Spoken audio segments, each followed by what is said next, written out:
Holy shit. What's up, chat? God damn.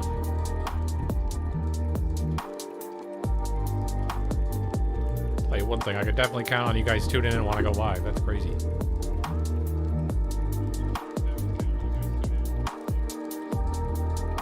Well, it's the one little thing to look forward to every day, to be honest.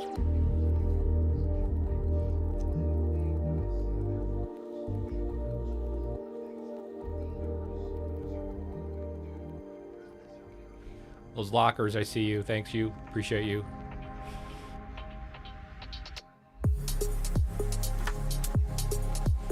I do see you.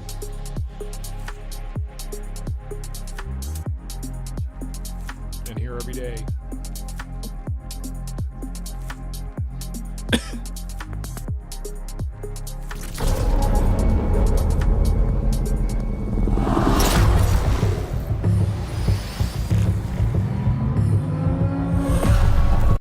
I mean,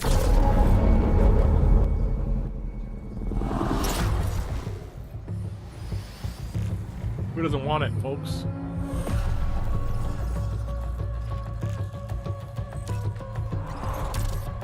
Yes, please. One, please.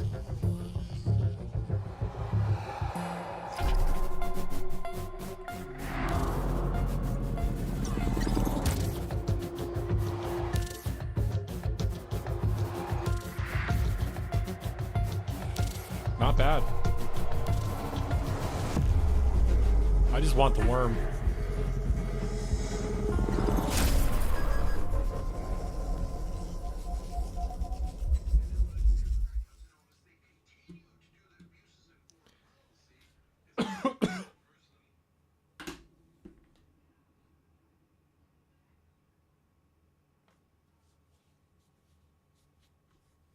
Jesus. Yeah, we're doing a little rebranding around here, guys. A little bit of rebranding for the new year because, you know, when you've been doing something for so long, you got to do something different eventually. Whatever that looks like.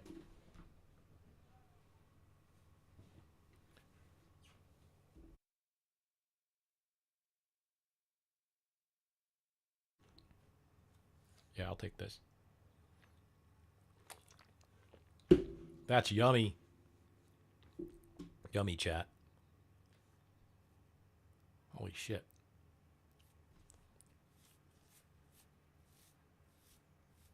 All right.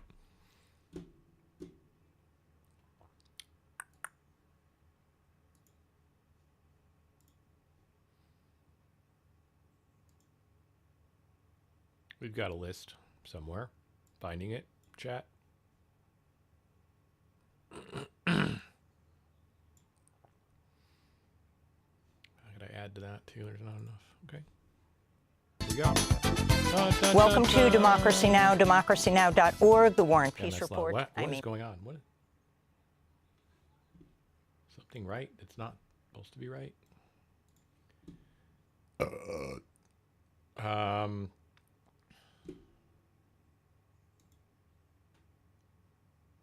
But I did some shit, didn't I? Goodman.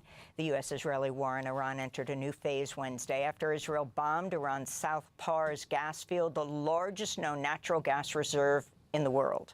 The attack set off huge fires at a refinery and Yeah, so like when Trump said he wasn't going to do this, he meant he was going to do it. Chemical facility. I'm not going to do it. I could do it, but I'm not going to do it. Majority of Iran's means I'm going to do it in the future. Natural gas.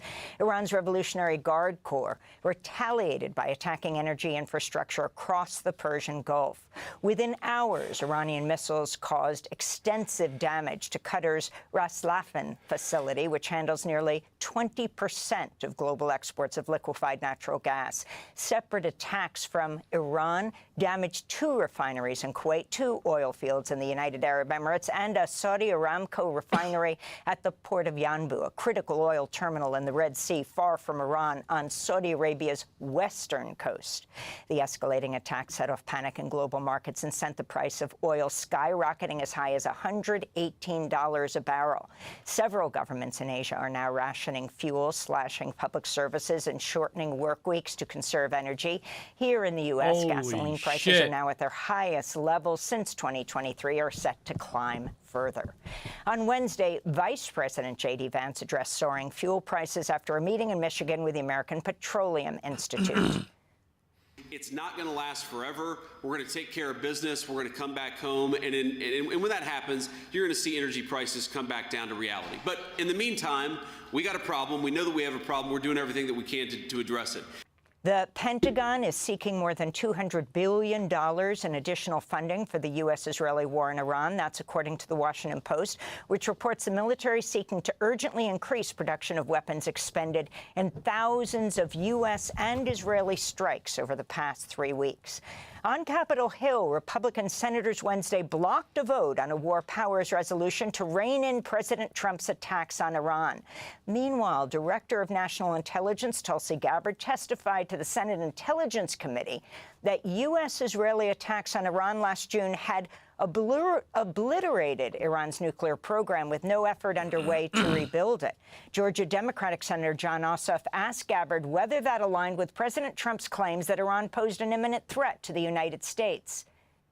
Was it the intelligence community's assessment that nevertheless, despite this obliteration, there was a, quote, imminent nuclear threat posed by the Iranian regime? Yes or no? It is not the intelligence community's responsibility to determine what is and is not an imminent threat. Okay. That is up to the president based on a volume no, of it is precisely that he receives. It is precisely your responsibility to determine what constitutes a threat to the United States. This is the Worldwide Threats hearing. Outside the Capitol building, lawmakers joined anti-war activists at a memorial display He's like, of I'm reminding you, backpacks Tulsi, and where you children's are. shoes, commemorating the more than 200 children who've reportedly died in U.S.-Israeli strikes on Iran. This is Illinois Democratic Congressmember Delia Ramirez. From Palestine to Iran, our bombs are killing women.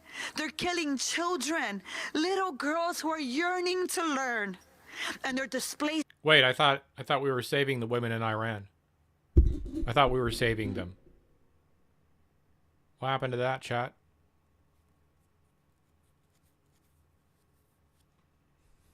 Seeing thousands and thousands and thousands. Because from Cuba to Lebanon, our governments are violating U.S. and international law. Lebanon's health ministry says Israeli attacks have killed 45 people across Lebanon over the past 2 days, with over 1 million people forcibly displaced by Israel's assault. The UN Children's Fund, that's UNICEF, says Israeli attacks are killing or wounding 30 children in Lebanon a day, the equivalent of an entire classroom. On Wednesday, Israeli Defense Minister Israel Katz said his forces had destroyed 2 more bridges over Lebanon's Litani River, further cutting off southern Lebanon from the rest of the country. Meanwhile, Hezbollah fighters fired heavy barrages of rockets towards Israel. In the occupied West Bank, 3 Palestinians were killed and 13 others injured Wednesday night when parts of an intercepted Iranian missile fell on a hair salon near Hebron. The dead included 2 adults and a 17-year-old. Few Palestinians in the West Bank have access to fortified shelters, unlike in Israel, where bomb shelters are common. In Israel, an Iranian cluster munition ripped through the Tel Aviv suburb of Ramat Gan on Wednesday, killing an elderly couple in their home. Police said they failed to reach a fortified safe room in their apartment before it was struck. Elsewhere, a man described as a foreign worker was killed by a missile attack in Israel's Sharon area. Israel's health ministry reported 177 people were taken to hospitals with injuries over just 24 hours. Back in the United States, lawmakers grilled Republican Senator Markwayne Mullin, President Trump's pick to lead the Department of Homeland Security, during his confirmation hearing Wednesday. President Trump nominated Mullin to replace Kristi Noem, whom he fired earlier this month. Republican Homeland Security Committee Chair Rand Paul opened the hearing by confronting Mullen for calling him a, quote, freaking snake, and for siding with a neighbor who physically attacked the Republican Senator Rand Paul back in 2017. Paul announced after the hearing he will vote no on the nomination. This is Democratic Senator Alyssa Slotkin questioning Mullen on the 2020 election. Who won the 2020 election? Ma'am, we know that President Joe Biden was sworn into office. He was the president for the last 4 years. But I do believe won the election? My job as Department of Homeland Security Secretary will be to make sure that we assure that the elections are fair and people can trust them. In related news, ProPublica is reporting that DHS is demanding access to the Federal Parent Locator Service.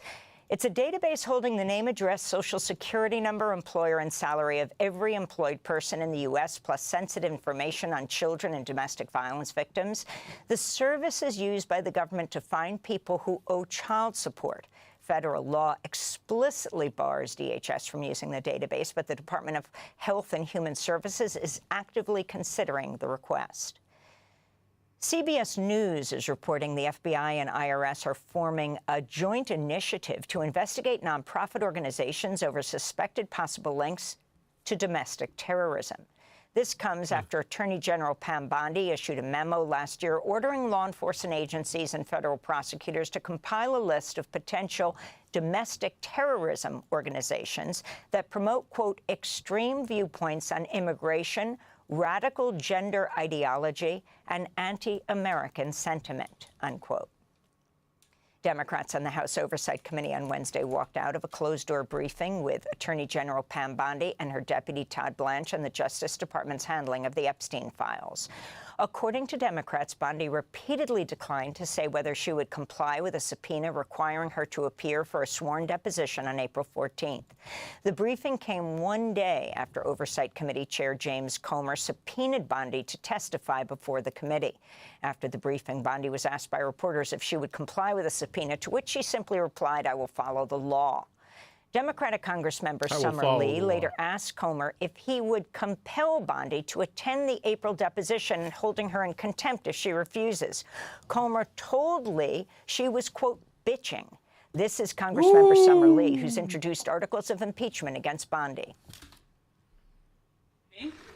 AG Bondi has been obstructing justice. She has perjured herself multiple times, and she has been withholding critical documents that would inform this investigation into a pedophile, into corruption, and possibly quite deeper, because we do not know who was all involved. Today, what their attempt was to push this under the rug, do something off the record that they would not have to be accountable for.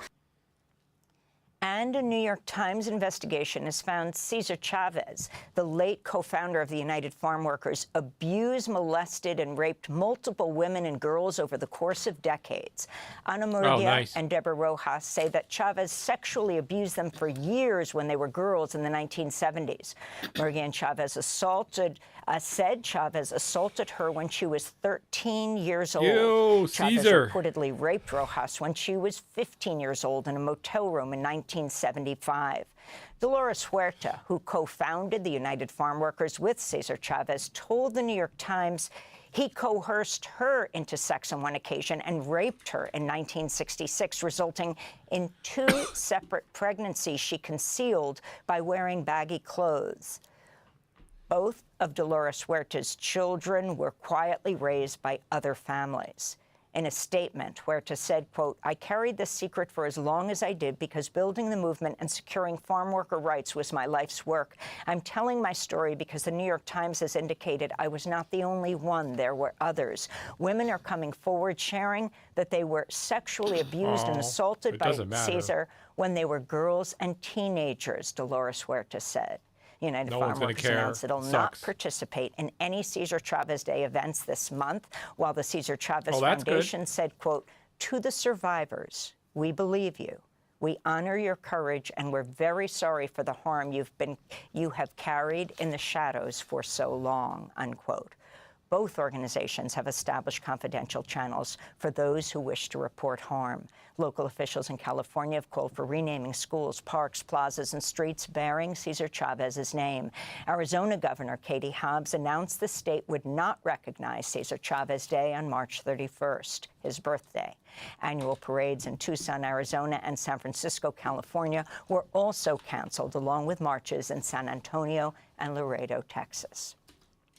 And those are some of the headlines. This is Democracy Now!, democracynow.org, the War and Peace Report. I'm Amy Goodman. And I'm Nermeen Sheikh. Welcome to our listeners and viewers across the country and around the world. Thanks for watching Democracy Now! On YouTube. Subscribe to the channel and turn on notifications to make sure you never miss a video. And for more of our audience-supported journalism, go to democracynow.org, where you can download our news app, sign up for our newsletter, subscribe to the daily podcast, and so much more.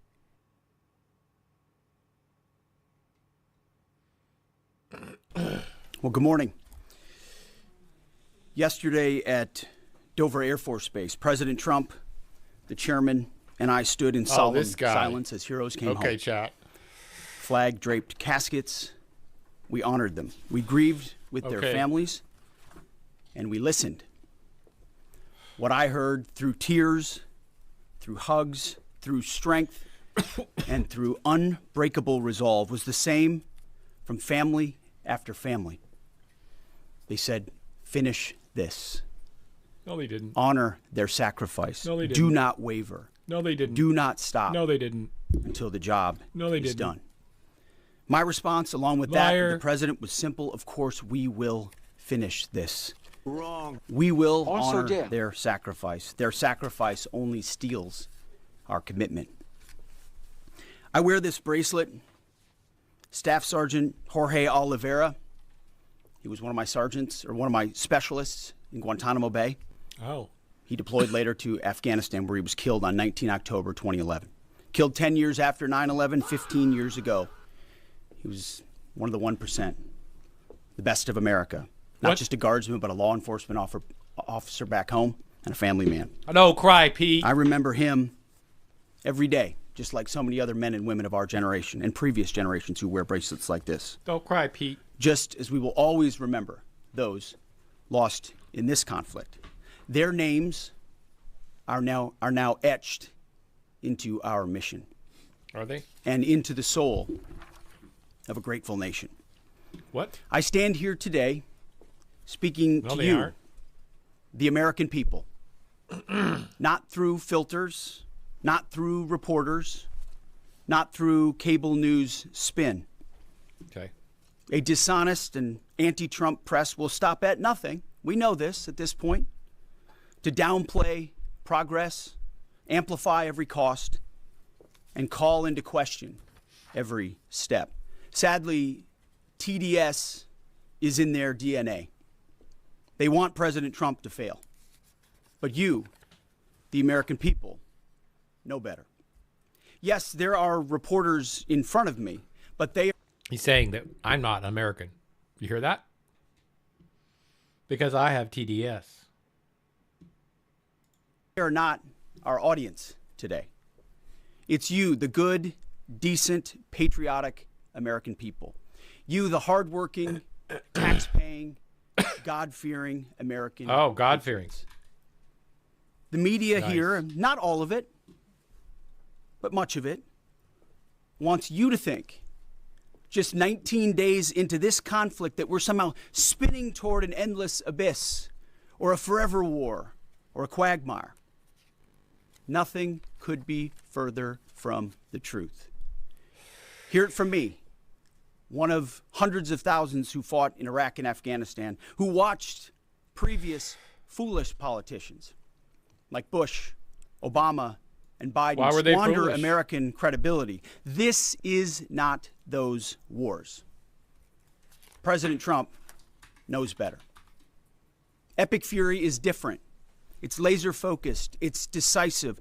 Our objectives, given directly from our America First president, remain exactly what they were on day one. These are not the media's objectives, not Iran's objectives, not new objectives. Our objectives. The fucking unchanged. American flag. On target. And on plan. Destroy missiles, launchers, whatever it is, and Iran's defense industrial base so they cannot rebuild. Destroy their navy, and Iran never gets a nuclear weapon. Our objectives from day one. Did you do it? To the patriotic members of the press, nobody can deliver perfection. Meanwhile, one of his F-35s is getting shot down. The pilot had to make an emergency landing. Wartime, this building knows that more than anyone. But report the reality. We're winning decisively and on our terms. Iran is a vast country, and just like Hamas and their tunnels, they've poured any aid, any economic development, humanitarian aid into tunnels and rockets. That's what they did with Hamas. Huh? Iran has funneled decades of state resources, not to their people, but into missiles and drones and proxies and buried facilities. But we are hunting them down methodically, ruthlessly, and overwhelmingly, like no other military in the world can do. And the results speak for themselves. To date, we've struck over 7,000 targets across Iran and its military infrastructure. That is not incremental. That is overwhelming force applied with precision. And again, today will be the largest strike package yet, just like yesterday was. As I've said from day one, our capabilities continue to build. Iran's continue to degrade. We're hunting and striking death and destruction from above. Wow. Iran's air defenses flattened. Iran's defense industrial base, the factories, the production lines that feed their missile and drone programs. And that's why they used a drone to take you out, a little missile to take one of your F-35s out, which is supposedly impossible to take out and is invisible. Hello? Programs being overwhelmingly destroyed. We've hit hundreds of their defense industrial bases directly. Their ability to manufacture new ballistic missiles has probably taken the hardest hit of all. Ballistic missile attacks against our forces down 90% since the start of the conflict. Same with one-way attack UAVs. Think kamikaze drones, down 90%. Now, the Iranians will still shoot, we know that, but they would shoot a lot more if they could, but they can't. Huh? The last job anyone in the world wants right now? Senior leader for the IRGC or Besiege. Temp jobs, all of them. And to borrow a page from Admiral Ernest King in World War II, we've decided to share the ocean with Iran. We've given them the bottom half. We've damaged or sunk over 120 of their Navy ships, with battle damage assessments pending for many more. See, oftentimes we have to wait a few days on battle damage assessment to get the real number. Oh, sure, dude. Their surface fleet is no longer a factor. Their submarines, they once had 11, are gone. Their military ports are crippled. Iran has terrorized the United States and our interests for 47 years. Their core industries, not steel or agriculture or tourism, their core industries are state-sponsored terrorism, proxy militias, underground networks, ballistic missiles, and a violent, messianic, Islamist ideology chasing some sort of apocalyptic endgame. A regime like that refusing to abandon its nuclear ambitions is not just a regional problem. It's a direct threat to America, to freedom, and to civilization. The world, the Middle East, our ungrateful allies in Europe, even segments of our own press should be saying one thing to President Trump. What is that? Thank you.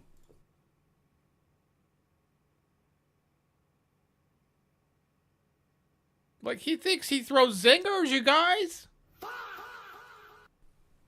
Thank you for the courage to stop this terror state from holding the world hostage with missiles while building or attempting to build a nuclear bomb. Thank you for doing the work of the free world. Yesterday's ceremony reminded us why we fight. Not for nation building or democracy promotion, but to crush direct threats to America, Americans, and our interests. We fight to win, and we are winning. Okay. On our terms, following our objectives. No, you're not. My 13-year-old son popped into my office last night while Oh. I was editing these remarks. He asked about the war and the families I met at Dover. What? And I looked at him and I said, they died for you, son. Ew. So that your generation doesn't have to deal of all the with a things that nuclear never happened. Iran. This never happened. It's the truth. And they did. So to the families who said, finish this, we will. And I say the same to every American who wants peace through strength. May Almighty God continue to bless our troops in this fight. And again, to the American people, please pray for them. Fuck you. Every day. Fuck on you. bended knee. No. With your family. No. In your schools. You. In your churches. In the name of Jesus Christ. To the troops, keep going. And Godspeed. Over to you, Mr. Chairman. Thank you, Mr. Secretary. Ladies and gentlemen, good morning, and thank you all for being here. I also had the honor yesterday, as the Secretary said, of traveling up to Dover with the President to welcome home our 6 fallen. It was an honor and a privilege for me to be there and to say thank you to their families. And I want to mention their names this morning. From the 6th Aerial Refueling Wing out of MacDill Air Force Base, Florida, but stationed as part of an active associate unit at Birmingham, Alabama. Major Alex Klenner, John Alex Klenner, Fuck this. Major. Boring. I'll have Uncle Sam break this down later. He actually just posted a video, so we'll go to Uncle Sam in a little bit. Mr. Unk, the Unk, my only Unk. Okay, here we go with some Nick Shirley bullshit. This Nick Shirley guy is getting so much goddamn clout. Oh my God. Right to jail, right away. Get the fuck out of my state, Nick Shirley. Fraud is now front and center for the Trump administration. The president saw. Bro, I feel like someone like Nick Shirley is the kind of guy you want to send, you know, a cease and desist or something. Because that'd probably scare him. An executive order this week launching the task force to eliminate fraud led by Vice President J.D. Vance. Its goal, combat fraud, waste, and abuse in federal benefit programs. The National News Desk, Jeff Harris joins us. And California is a big target, Jeff, for the administration when it comes to potential fraud. There's no war on fraud. Digging in. Break down the details. Oh, they're so probing. Dr. Oz, who leads the Centers for Medicare and Medicaid. Yeah, he's probing. He's probing California. I can feel it. It's great. Chat. Wrong. Medicaid is currently investigating hospice and also home health care fraud in the state of California, alleging millions are being stolen in L.A. County. But he's not alone here. Independent journalist Nick Shirley also launching his own probe, claiming in a brand new video to have found $170 million in fraud. On Monday, President Trump signing an executive order to establish the task force to eliminate fraud, saying every state will be held accountable. It seems that it's usually in blue states. If it's in a red state, we're going there too. But it seems that it's heavily Democrat. Led by Vice President J.D. Heavily, Vance, just like my dick. A government-wide strategy to do 2 things. Stop the fraud on the American taxpayer and make sure that the benefits that ought by right go to American citizens and not to fraudsters. One state the administration is already circling is California. Dr. Oz, who leads the Centers for Medicare and Medicaid, claiming earlier this year a preliminary audit found billions in federal Medicaid funds were allegedly misspent by the state on health care for undocumented immigrants. In California alone, No. we already have $1.3 billion that they're actually paying us back on because they know they're ripping off the federal taxpayer. And just last week, Oz Well, also okay then, responding if to it's the CBS something we've News taken care of, examination what's the federal problem? Data that found over 700 of the roughly 1,800 hospices in Los Angeles County trigger multiple red flags for fraud as defined by the state. To take half the hospices in California, the ones that are illegitimate, based on the criteria we've been discussing today, and take away their ability to bill us. But state officials telling CBS it's far from true that California is not engaging in good faith with the federal government. Newsom saying in January the state is taking a proactive approach. 2021, we did a moratorium on new hospice program. 280 we shuttered. We've been after this for years and years and years. Meanwhile, independent journalist Nick Shirley also switching gears from Minnesota to California. This is the sound of hospice money. Shirley posting this video on social media, claiming to have uncovered over $170 million in fraud in the state's hospice and daycare systems. The last few visits from the state have said that they have 39 enrolled. And right now we're seeing about 5 children. Sinclair's Full Measure also recently sitting down with multiple whistleblowers in Minnesota, one of whom worked within the state's Department of Human Services. She says prior to the recent widespread alleged fraud, she faced retaliation after refusing to approve problematic contracts that totaled over $1 million in taxpayer dollars. You were immediately targeted and you were the bad employee. And from that point on, there was nothing you could do. Now, the new fraud task force put together by the White House does include senior officials from multiple different departments, like Treasury and Health and Human Services. Officials must also meet deadlines. For example, within the first 30 days, each agency must identify the programs most susceptible to fraud and suggest preventative measures. Oh, us leftists love fraud in the government. We advocate for fraud all the time. We're the ones, only the leftists cause fraud. Oh no, they're going to take our fraud away. Ooh. Dude, none of us want fraud. What the fuck is this story about with the Nick Shirley bullshit? Mostly happening in Democratic cities and states. That's why I'm sending Dr. Oz. That's right, he's the greatest. Dr. Oz. That's why he's named Oz. The Oz. The Oz like the wizard. That's right. That's what you were thinking. Just like me. Because you're smart. That's right, chat. By the way, this is now the Tau Ceti. The Tau Ceti.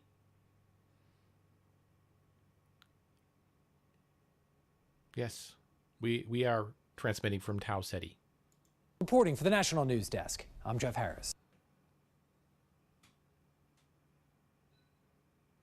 And joining us, MS Now senior national security reporter David Rode, MS Now political analyst and former Undersecretary of State in the Obama. The Tau Ceti Colonial News Network. That's right, chat. This is the Tau Ceti News Network, a.k.a. TCCN, excuse me.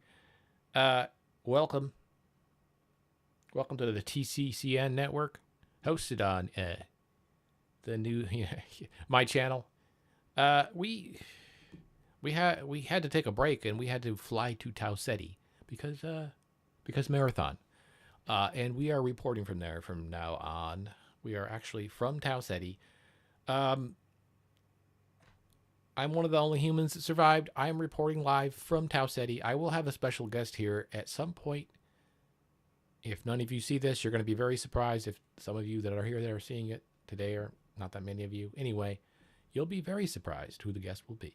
Administration, Rick Stengel, and co-host of MS Now's The Weekend Primetime and economics editor for The Bulwark, Catherine Rampell. That's right, chat.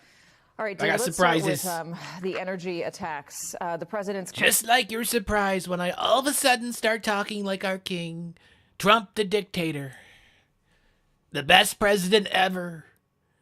Well, that surprises you guys, I know. So I'm going to have some more surprises for you. Don't worry.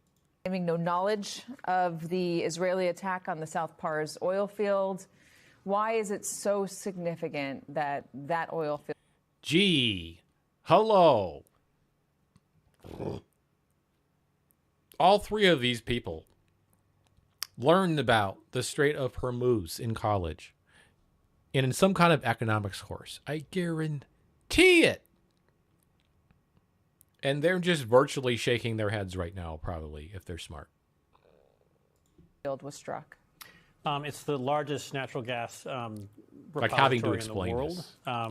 Part of it's controlled by Iran. It's like no one knows what the Strait of Hormuz is, except people that went to college and took economics courses, or geopolitical fucking people. Like, what the fuck are we even talking about? If you took it economics 2.0, or is it 201, probably was talking about the Strait of Hormuz, because at some point they're talking about oil. Jesus Christ. On part of it by Qatar. The That's first right. strike was by Israel, and now you have the President of the United States saying, I didn't approve of that. It was wrong for Israel to do that. Israeli officials are telling our colleague Ariel Reshef, no, the U.S. knew about this. Anyway, Iran, so that's the first strike. Iran retaliates against Qatar, the largest natural gas processing center in the world. This is a disaster. Natural gas prices in Europe are soaring by 30%. Saudi Arabia is not pumping as much oil as it was because they don't have anywhere to put it. There's no more tankers left. Wait till some of the refineries run out of gas. Then we'll release it. Then we'll really talk about gas prices, you guys. You know, I always knew there was going to be a dumb enough president to actually do this. I always thought this was going to happen. Like, one of these presidents is eventually going to go in and try to take over Iran, and it ain't going to be good for any of us. The tankers can't get out of the Strait of Hormuz.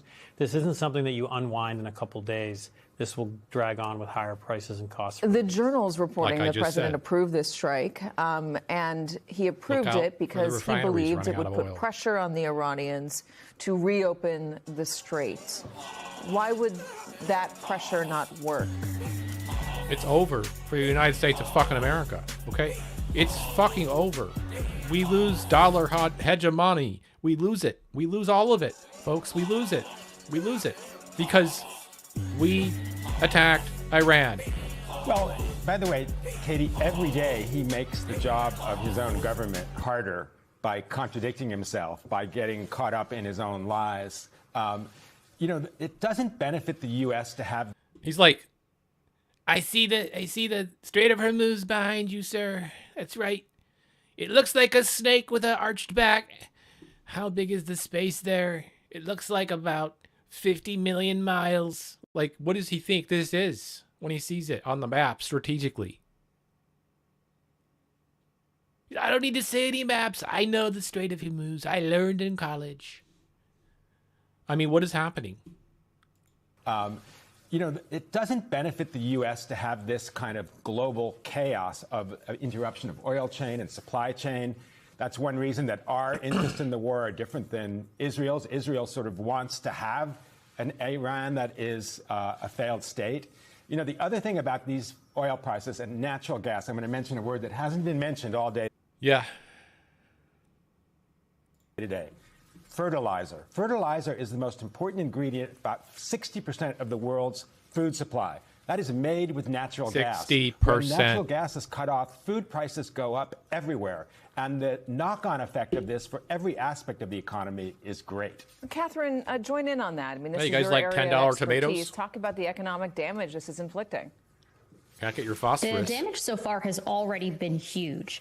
As we've heard so far on this panel, there have been effects on gas prices, diesel prices, any downstream products that come from. You know, now that I've actually arrived on Tau Ceti and I can report live from here, I look down on Earth and I see these videos. I have quantum internet. Don't worry about it. It's a secret thing. Don't worry. Anyway, the quantum internet is sending me obviously YouTube, so I'm obviously reporting live from Tau Ceti and at the same time watching the stuff unfold. So I still care about my country even though I'm at Tau Ceti because funny thing is no one will ever know if it's real or not. Oil, fertilizer as well, not just because fertilizer uses natural gas in order to be produced, but because a lot of that fertilizer is in fact produced in the Middle East and is required and goes through the Strait of Hormuz. So you have seen higher fertilizer prices as well as. Yeah, we're not making the goddamn fertilizer. Who makes fertilizer? Who makes all the fertilizer for the world? Global fertilizer production is dominated by a few nations. China!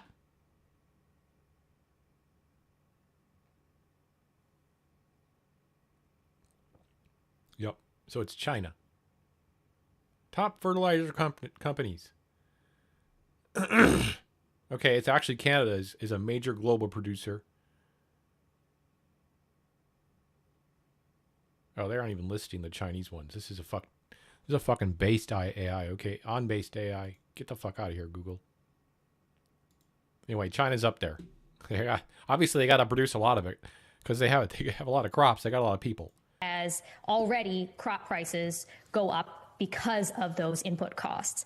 Now, there had been a we have other problems on Tau Ceti, but it ain't phosphorus. a hope, I should emphasize, that this war would be fast, that the Strait of Hormuz, this choke point, would be reopened, and that things could go more or less back to what they looked like pre-war, right? That the strait would reopen, and therefore the petroleum products, the natural gas products, and all of the downstream byproducts of all of those things, fertilizer, chemicals that go into generic drugs, et cetera, would resume their shipping.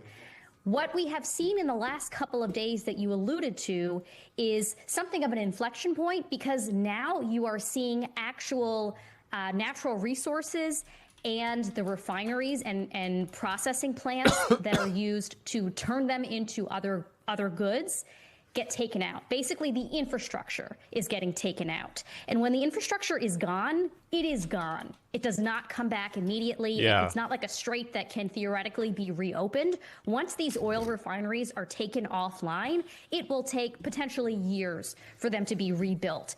All of that. Did you hear that? Again, that would be step number 2 that was already studied, wargamed, talked about, that all the generals would have talked to Hegseth about, and Hegseth would have said, okay, yeah, whatever, fuck you, we're still going to do it, and so did Trump. Against, like, there's not a general, even, I guarantee it, the generals were not like, yeah, whatever you think, Trump. They were here, like, here, look, this is a scenario. I mean, come on, Trump didn't just say, I don't want to hear any scenarios. I know Hegseth didn't. He's not that fucking dumb. Like, so their brains heard that at some point.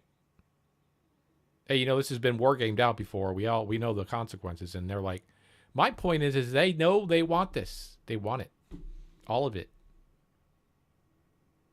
Trump does not fucking care about gas prices, chat. Accumulates, right? And this is why you Trump are does not care about gas increasingly hearing prices. Economists talk about the risk of recession. I'm not saying it's inevitable. I'm not even saying it's more likely than not. But the risks of a recession, not just in the United States, but potentially globally, have risen quite a bit just in the past few days, precisely because of these escalations in the war. Let me ask you about this, because the Wall Street Journal did a survey of economists, broad spectrum of economists, and they say a recession here in the U.S. is unlikely unless oil reaches $138 a barrel and stays that way for a while. And I question that because there are so many people who are at a gas pump right now. We heard from these fishermen who say gas prices are so high, it is breaking my personal bank. I can't do this. The cost of groceries going up as well. Is this just another example of this K-shaped economy that we have, where the top 10% is doing 50% of the spending? So even if it is a struggle for folks at the bottom or the middle and the bottom, because gas prices are going up, the economy is still going to be okay. What do you mean? Even a fucking normie that's like a rich motherfucker that drives to work every day is going to notice the gas prices being $10 a gallon. What the fuck? Because the rich are doing so well? Is that how you explain it, Catherine? I don't know that the economy is going to be doing okay. It is true that people at the bottom of the income distribution will feel the pain of higher fuel prices most acutely, right? It's not that easy to switch away your spending from gas when gas prices rise. You still have to drive to work, you still have to get to your kids to school, that's et what I'm cetera. saying. So it's not like you can cut back on that spending. What happens is that spending eats away at your disposable income that you would be spending on other goods and services. If you look at the data so far, it looks like Americans are spending approximately $300 million more per day on gasoline than they were about a month ago. And again, that $300 million on Holy gasoline shit. is money that they are not spending on other parts of the She's economy. right. What happens then is that the businesses that they would be patronizing have to cut back. They have to cut back on Yes. their investment. They have Hello? to cut back on their purchasing plans, and they might have to cut back on their staffing. Then you worry that the people that they may lay off will in turn cut back on their own spending, and it becomes this sort of vicious cycle. That's exactly what leads to a recession. And a recession will hurt the poor the most. It always does. But it will likely touch the entire economy. Like I because said. businesses are going to suffer too. Workers at all parts of income distribution. Yeah, like gas prices doubling for a business that is used to having 10 trucks on the road. Can you imagine their bill for the gas? Hello? Will suffer as well. And we haven't even talked about other risks to the economy that are not related to the war in Iran, but that may also be feeding into the fragility for the economy right now, like the AI bubble, for example, concerns in the the financial sector because of private credit markets. There are a lot of other risks that predated this war. And when you have all of these risks coinciding, it's not just about one potential, rung of the economy that will be affected. All of these things can feed into each other and can be kind of self-reinforcing. And that's the thing I really worry about here. Again, I am not saying a recession is inevitable, but we have made so many own goals, not just on a humanitarian perspective, which is obviously the most important thing that we should be emphasizing in terms of the costs of this war. But to the extent that affordability is the issue of this election, to the extent that now job They're gonna worries lose so are hard, already rising again, predating this war, this is such an own goal on Donald Trump's part in that he is making basically every major facet of the economy worse without really presenting an objective for why that trade-off would be worth it.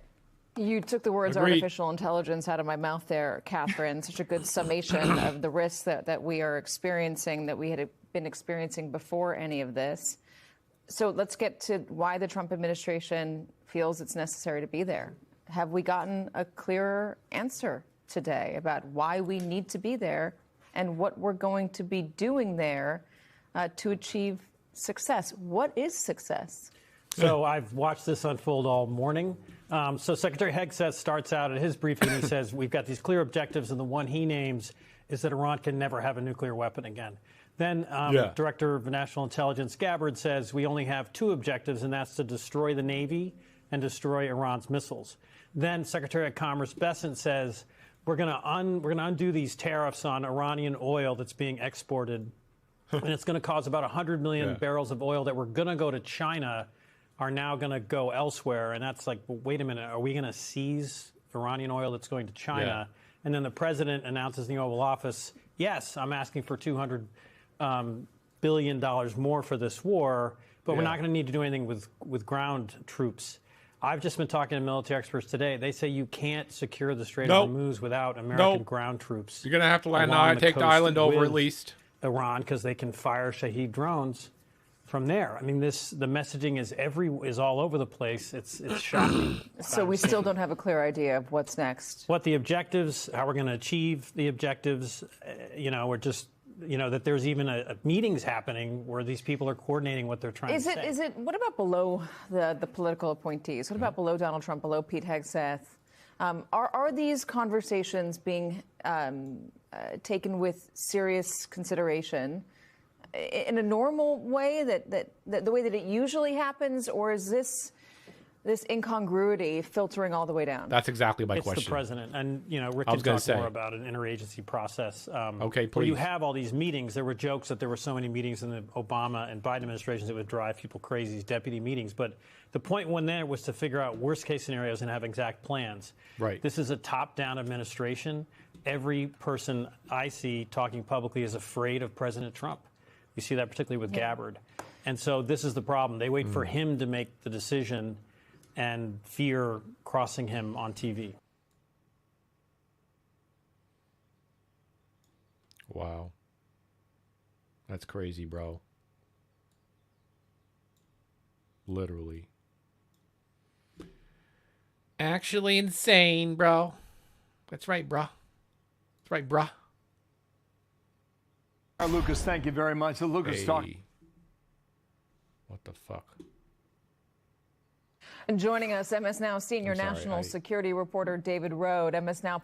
Lucas, thank you very much. Lucas talking about the bunker buster. He mentioned it's fairly new. It's been in our arsenal for about 2 years. Again, first tested in May of 2024. 5,000-pound bombs designed to destroy hardened, concrete, reinforced targets. Right. I'll show you on the map in a moment here that help protect some of the missile sites there in the Strait of Hormuz. They can fly now, the 5,000-pound bunker busters, on F-15. So the fighter jets have much greater agility than we have seen from some of the long-range B-1 bombers coming out of Missouri. This is what CENTCOM gave us, all right? This image is the Strait of Hormuz. Show you it on a different map. This is the northern edge of Hormuz. This is the concern now for getting oil through there. What the president's talked about, allies helping out there so far, they have not given way on that. We'll see whether or not that changes throughout the day. But these are the missile locations that these bunker busters went after, all right? To date, you've got 7,000 targets struck on behalf of the U.S. and Israel, 6,500 combat flights, and you got 100 Iranian vessels that belong to their navy that have been damaged or destroyed. That is significant, too. And so is this now. These are a dozen leaders in Iran's government, okay, that have been eliminated in the past 2 weeks. The Ayatollah, and then yesterday, the commander of the besieged. That's the interior thanks militia for telling group, me. I really appreciate you. that really controlled the country. Within various Iranian cities throughout the country of Iran. The Ali Larijani, who was eliminated yesterday. And then the big news from overnight. This is Ismail Khatib. He's the Minister of Intelligence. Some suggest that there are some reporting in the Wall Street Journal that once they started to destroy locations where a lot of these leaders got together, they would literally camp out in tents overnight in force, and some of the Israeli and U.S. intelligence have led them there to eliminate some of them. But let's think about the Minister of Intelligence right now as we're bringing Caroline Levitt from the North Lawn. And Caroline, welcome to our coverage. We got a number of things we want to run through, so thank you for your time today. First of all, on Khatib, does the United States, or does the White House believe that he was responsible for assassination attempts on President Trump? Well, I won't comment on that intelligence, Bill, but certainly this was a known terrorist. And U.S. intelligence, combined with Israeli intelligence, our great partners in this effort, is the best in the world. And of course, this man is no longer with us here on Earth, and that's a good thing for the United States, and it's a good thing for the American people who have long been threatened by this rogue terrorist regime. Longer here. We're now on day 18 of this operation, and some updated numbers for you from CENTCOM this morning. We've now actually struck more than 7,800 targets. More than 120 Iranian naval ships are at the bottom of the ocean, have been sunk by our great military. Boats. The objectives of Operation Epic Fury have been clear from day one, and the sheer lethality and power of the U.S. Armed Forces is on display every single day as they continue to meet these objectives and obliterate the rogue Iranian regime and their ability to threaten the United States of America, our allies, and the Middle East. It's a rogue regime. Caroline, there was news yesterday when Joe Kent, who works for Tulsi Gabbard over at the DNI, a political appointee, said he could no longer stay in his job. He was resigning over the Iran war. So he had objections. When is the last time he saw President Trump? It's been a while. It's been a while since the president has seen him here at the White House. It's been a while since he's been involved in the process of the presidential daily briefs, and he's been actually present for the president's intelligence briefings. This was an individual who was not involved in any of the discussions pre-operation and throughout this operation. I think the president views it as deeply unfortunate that this individual, who the president gave the privilege of working for the administration, put out this resignation on government letterhead with many falsehoods throughout, essentially accusing the president of being manipulated by foreign governments. That's laughable and it's insulting. President Trump has been remarkably consistent on this issue of Iran for many, many years. Long before he ever entered politics, he has always said Iran can never possess a nuclear weapon. So anyone who works here should be well aware of the president's intentions and his peace through strength agenda and his willingness to use the United United States military to achieve peace if and when necessary, as we have seen throughout Operation Epic Fury. There are some reports that the White House considered him to be someone who was leaking. And of course, that's obviously no good when you are at the White House. You don't want somebody like that in the administration. He was never fired over that. His boss, Tulsi Gabbard, the director of national intelligence, will be testifying this morning. Does the president still have full confidence in her? He does, yes, and we look forward to watching the director's hearings today. And I think that anyone who has been suspected of leaking or is proven to be a leaker will not be welcome in this administration. I know that for a fact because I've heard the president say it myself. There are investigations underway into leakers in this administration, and people will be held accountable for that. It's unacceptable and it cannot be tolerated. As you just heard, we told our viewers we're watching both of those hearings and they may make news, and we'll bring them headlines when they happen. On a truth that was sent out earlier today, 7:22 a.m. Eastern Time. I wonder what would happen if we, quote, finished off what's left of the Iranian terror state and let the countries that use it, we don't, be responsible for the so-called strait.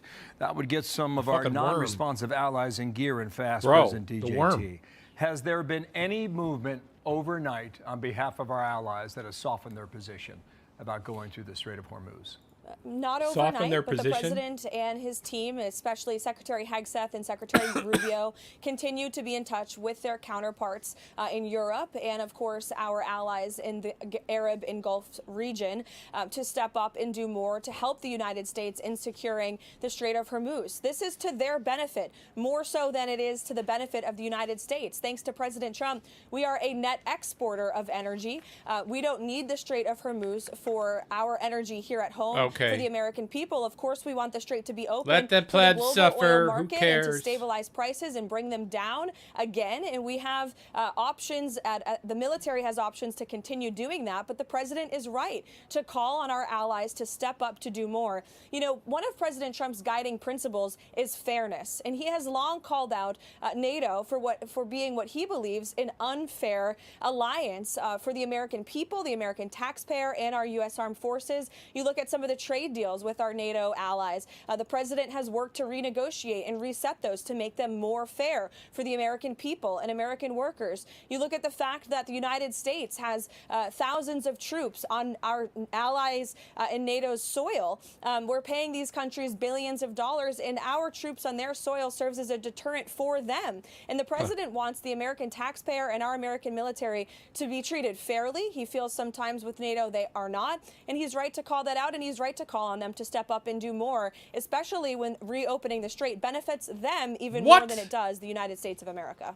There are troubles here at home as well. The Department of Homeland Security remains shut down, and Mark Wayne Mullen has his hearing. We're going to hear from him in a moment. But there were reports that the Democrats had come forward with some sort of an idea or a deal to move forward. We're going to talk to a woman who works at the TSA in the next block, and I'm curious, what would the president want her to know about his attempts to try to get a deal done? Get to work! And will we see some movement on that? I don't care if you're not getting paid. You're the TSA. Get to work.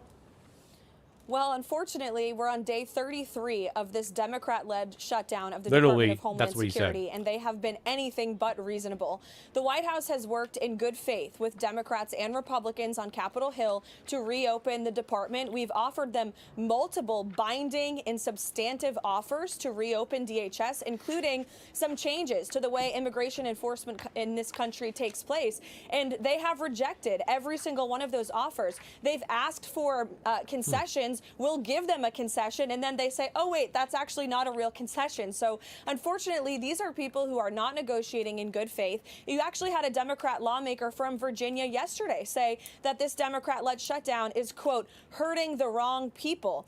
It's hurting the American people. More than 100,000 workers going without pay. This is the third time TSA agents have been impacted by a shutdown over the last 6 months because of Democrats on Capitol Hill. It's just despicable. President Trump has been clear since day one. Fund the Department of Homeland Security. Stop playing partisan politics with the American people's paychecks. Okay, last topic here. The SAVE Act. It appears inevitable that it does not have the 60 votes in the Senate. On that note, back to Truth Social, the president said this just yesterday. He said the Save America Act is one of the most important and consequential pieces of legislation in the history of Congress and America itself. I will never, ever endorse anyone who votes against Save America. Thank you for your attention to this matter. How big of a defeat would this be for the Trump agenda if it does go down the way we expect? Well, Bill, I do think President Trump would reject the premise of your question that this bill is doomed to fail. He's fighting every day to get the votes needed to pass this country-saving legislation, the Save America Act, which has some of the most common-sense proposals ever proposed by either party on Capitol Hill. Voter ID, who could be against it? 90% of Americans support it. No mail-in ballots, which we know create a tremendous amount of fraud in our electoral system, with common-sense exceptions, of course, for those in our military and others. No more transgender mutilation surgeries for young minor children. Again, a 90% issue supported by the American people. No men in women's sports. In proof of citizenship to vote. These are common sense proposals that the President of the United States supports because he knows the vast majority of the people in this country support. And every senator on Capitol Hill, both Republican and Democrat, frankly, would be wise to vote for this legislation because it's in the best interest of their constituents and our country to do so. We're working with the Senate on this daily, and the President is a fighter. As you know, he's not going to give up the fight on this one. Just going back to the start of the first part of that answer, are you predicting victory then? I'm not predicting victory, but I'm not predicting defeat either. I trust in President Trump and his ability to wheel and deal with senators on Capitol Hill, and he's not given up on this piece of legislation, let me tell you. Well, I admire the craft, Caroline. Very good. That's what you do. Thank you for being Thanks for here. coming I know on. you have a sober occasion this afternoon as you head to Dover. So our thoughts and prayers with you and all the family members that are hurting today. Thank you. Ours too. Thanks, Dana. Thank you. Be sure to like and subscribe for all the Fox News latest on YouTube and catch full shows streaming now on Fox 1. Wow. Today, the key question about Trump's decision to go to war in Iran isn't why he did it, but now that he has, are we less safe than we were before? Democratic Congressman Jason Crow asked DNI Tulsi Gabbard about Iran's new leader, who took over after his father was killed in a military strike. The son is considered more of a hardliner than his father. Isn't that correct? Yes. So hardline that even some of Iran's leaders thought he was too aggressive. Isn't that correct? That is the intelligence community assessment, yes. Mujtaba, the son, is particularly close to the brutal Islamic Revolutionary Guard Corps and their most hardline commanders, correct? That is the intelligence community assessment. He was involved in ordering violent crackdowns on Iranian protesters, including their murder, correct? Yes. And we don't know if the son will continue his father's religious ban on developing nuclear weapons. Is that correct? It is unknown at this time. Congressman Jason Crow joins me now. Congressman, what did you learn? What did you take away from that exchange with the Director of National Intelligence? Well, we saw confirmation in glaring detail that they have no plan, that the president ignored intelligence, ignored all of the assessments that show that this is not the best course of action, that this war, which the American people did not have a vote in, through their representatives in Congress, do not like, do not approve, do not want to have happening. I know, right? It's getting worse for America. Holy shit.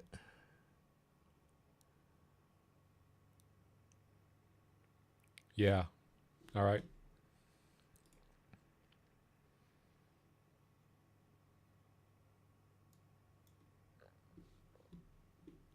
I'll check it out.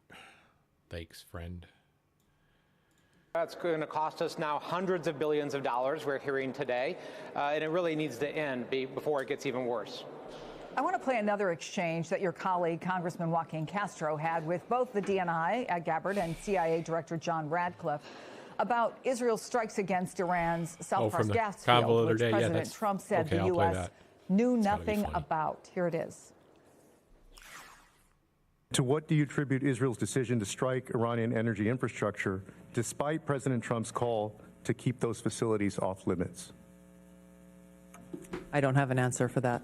Do you know why Israel decided to strike that infrastructure, despite the fact that the president said it should be off limits? I wouldn't speak for Israel. What do you guys know? We're at war. What do you guys know? We'll have to take that for the record. Yes, let's take it for the record. You can kind of sense Congressman Castro's frustration there at the lack of answers coming from U.S. government officials about this war. But is that a frustration you're hearing from many of your Republican colleagues, especially fellow veterans? Well, far too many. I mean, it is so glaring how little opposition there is to this, even by people who are purported constitutionalists, even by people who, for years under prior administrations I worked with on the other side of the aisle, who wanted to end the endless wars, who wanted to rein in war powers, They were just talking sweetly to you by the bedside, sir, to get what they wanted. People's true colors come out when, you know. Anyway, you're boring. Let's listen to something less boring. Wait. You're troublesome.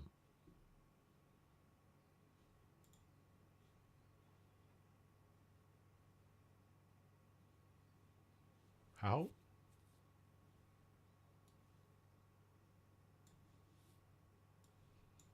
I'm at a loss right now.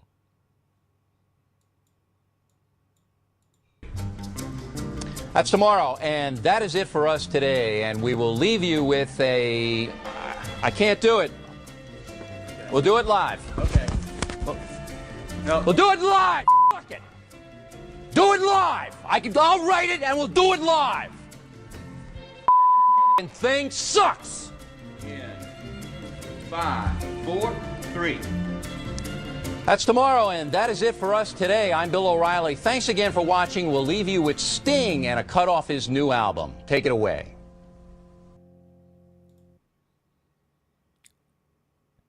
Like, that used to be, you know, content, right? Yeah. That's funny. Used to watch that show, man.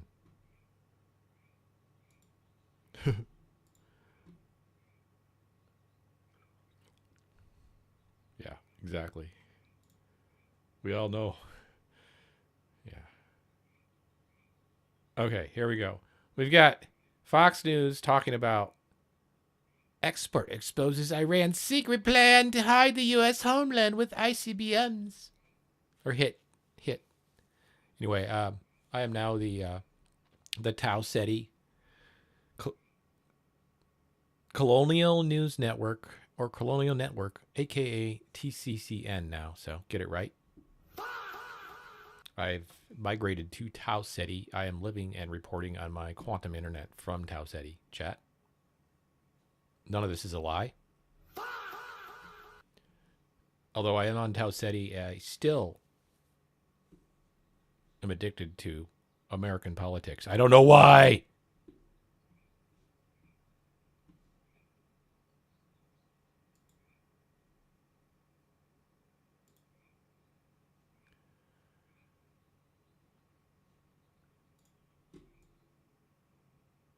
And I will be leaning into the cringe more this year, just so you guys know.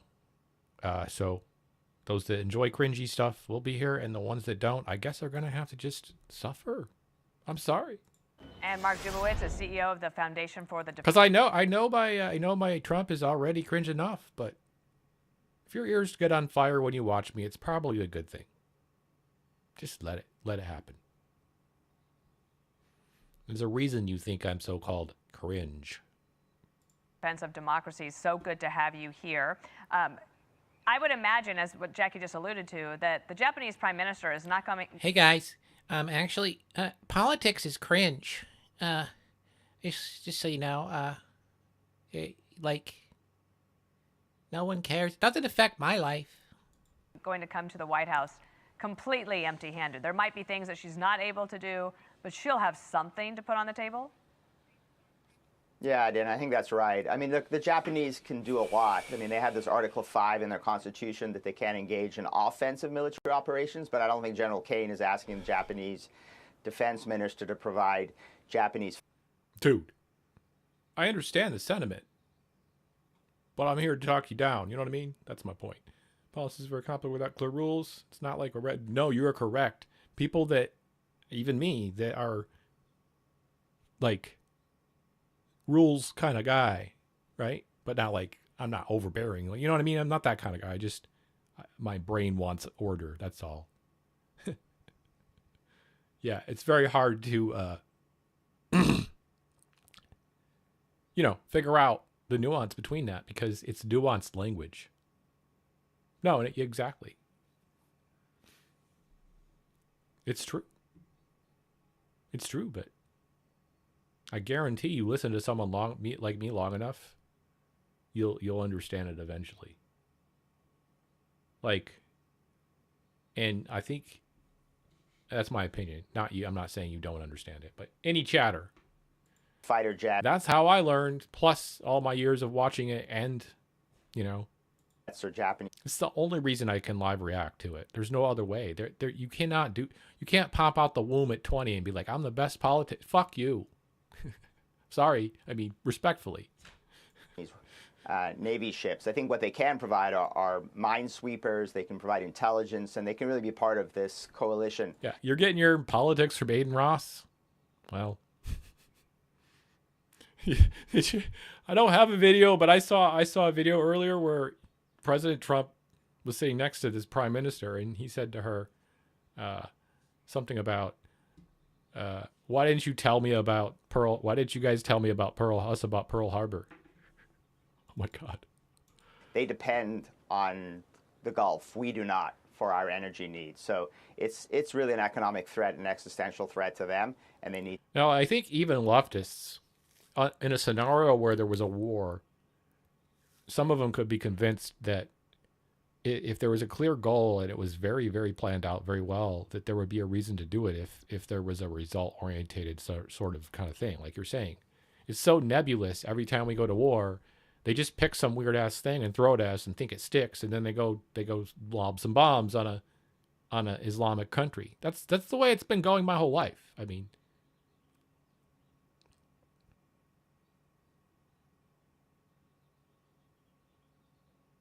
yeah, and what you're saying, chatter, is like the privilege, because like the chat knows this too.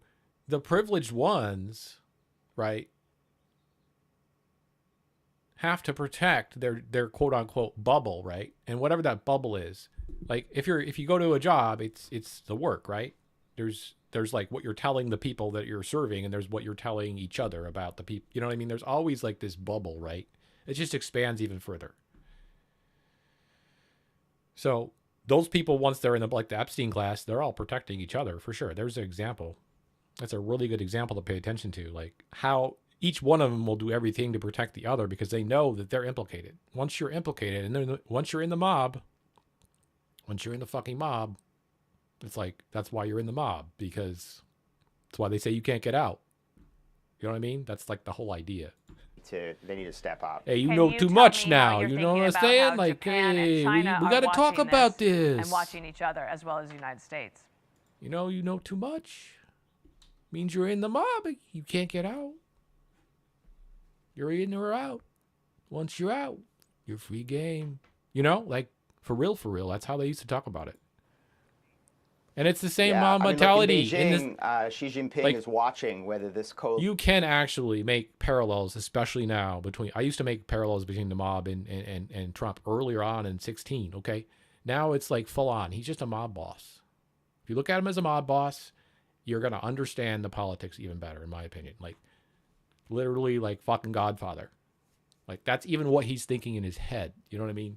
The Godfather of the USA. Coalition is going to come together.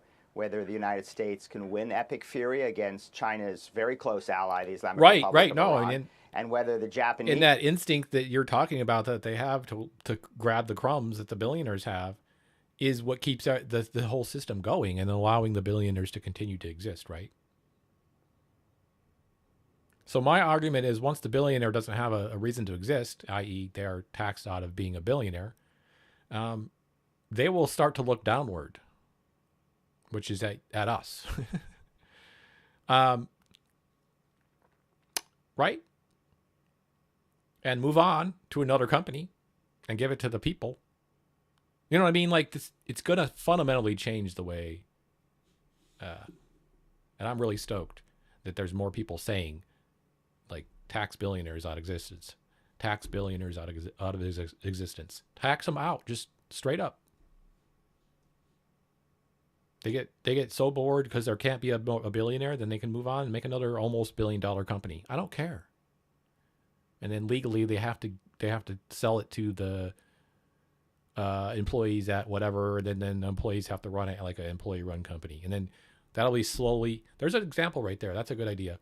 Then we just slowly take companies over that way, right? Because the billionaires get bored. Fine, Elon, go start a rocket company, but you can only make $1 billion. Ha ha. In particular, who are going to be a linchpin of our efforts in the Indo-Pacific to defend the Indo-Pacific, to defend Taiwan, and really to defend Japanese security, are going to step up and support the United States. So any weakness on the part of Japan will be perceived in Beijing as an opportunity to take a strike at Taiwan and understand that we won't have... Isn't that, like, just making that simple argument I made, that is a really good argument to make and can be made, because literally there's only 1,000 of these guys, right, in America or whatever it is. Fine. Yeah, I mean, fine. Those numbers are fine. They make complete sense. If you want to be fucking rich, that's fine. It's like different. Yeah. Allies to defend us either in the Middle East. This is what we get when we let billionaires control the government. At the Worldwide Threats hearing this is yesterday, what we get. There was a World War exchange we get between the gas CIA prices director at $10 and a Senator gallon Cotton about the dangers of Iran being able to go forward with their program. Watch. We get corrupt officials. I've heard some we get analysts lies. say that Iran could have had a functioning intercontinental missile to threaten the United States in as few as 6 months. If left unimpeded. Think about it this way, too. I'm going to continue with the billionaire thing because I'm on a rant here because you got me on it. The billionaires, they also have to continuously rethink, right? Because like I said, they get bored or whatever they're doing gets stale. So that's like part of Apple's thing is, they're billionaires because they've innovated and started new markets, etc. So you're constantly against that too, right? And that's a good thing. And that makes stuff happen. But if the only goal is to be a billionaire, then you see what happens. You can see it happening. It's like, every day when you wake up and you got that dragging feeling on you, realizing that you got a paycheck coming and most of it's gone. No matter who you are, even if you're making $400,000 a year, you're probably still like, my checks comes and 50% of it's gone. I mean, who cares what the number is? It doesn't matter. It's too much. Yes, Senator, they would have the ability to range missiles to the continental U.S. It's one of the reasons why degrading Iran's missile production capabilities that is taking place right now in Operation Epic Fury. Our corruption is not that bad, but it's getting worse now with these guys in power. What I took away from that is if you have the CIA... Like the government now is looking for corruption in California, like I was talking about earlier. And then like they're doing the corruption times 10. Director and the chairman of the Senate Intel Committee, both saying that they've heard this, and the CIA director confirming it. It means that they're trying to tell us. I would agree with you only until we find out actually how far the corruption is going with these guys, because I think it's bad. Yeah, Dan, that's exactly right. Look, we've long warned at FDD that Iran has had an active intercontinental ballistic missile program. I mean, they've got a space launch vehicles that they're putting up into space. Those are not for weather satellites. They're not looking for better meteorological analysis. What are they looking for? They're looking for a intercontinental ballistic missile that has a nuclear warhead that can threaten the United States and threaten the homeland. So largest missile inventory in the Middle East, but it's not just for attacking U.S. forces, U.S. embassies, and U.S. allies. That ultimately is for attacking the American people at home. All right. Thank you so much for... No, we need to erase that, in my opinion, from the consciousness of Americans. You're right. That feeling you're talking, ignorance is not as good as education. You are correct. That line is good. No, you're correct. And being educated on what politics is and how it affects your life too. I mean, it's so much easier now because there's this instant feedback from the online, forums. Like immediately something happens and there's like 4 leftists on TikTok talking about it, or me. You're going to tune in. You know what I mean? So it's a lot easier to actually access it now than it used to be, right? I would argue, as long as you know where to look for it, especially for the right kind of stuff. And obviously you're looking because you found me in the middle of nowhere. So,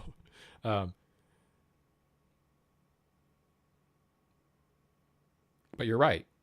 And you know, my dad actually, my father, I'll tell you a story. My father was an educator, and he was always about that. That was like one of the things he was good about. Being on, it's a great guest for us Like, to have this morning. Thank you, Mark. You're only as smart as your education, really, and to a certain point, yeah, you can stop being educated, and it's not going to really affect you that much. But you can't feign ignorance anymore as much as you used to. But you're right. No, I agree. Yeah, flat earthers need to be. Yeah, no, you need to shut the fuck up, right? When it comes to that kind of shit, there's certain. Yeah, that was. You know, that's kind of like the argument that now we got woke 2.0 or whatever. I've heard that from Hassan. Yeah. Thanks, Dana. It's like woke, but not like on steroids like it was before. Like, not the stuff that Fox News is always yapping about. You called me by a different pronoun. I'm going to kill you. That's like Fox News thinks, you know. But it's not like that anyway.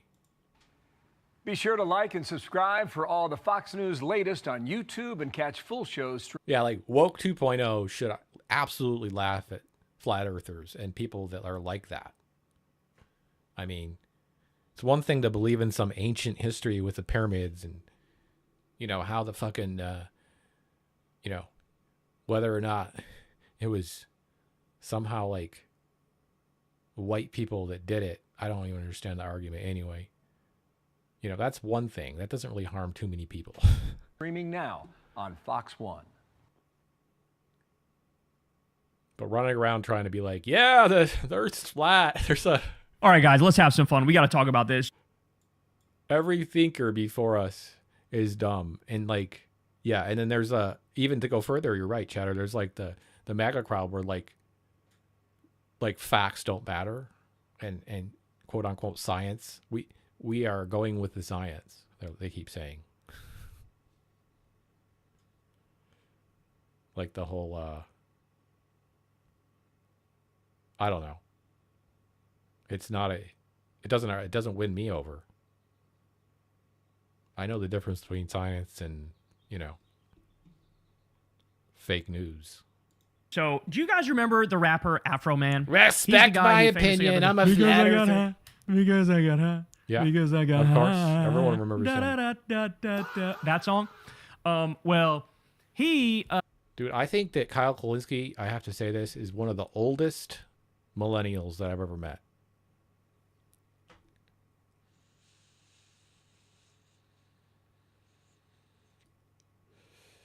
Is he a millennial? He must be a millennial. He has to be a millennial. Anyway, my point is like he's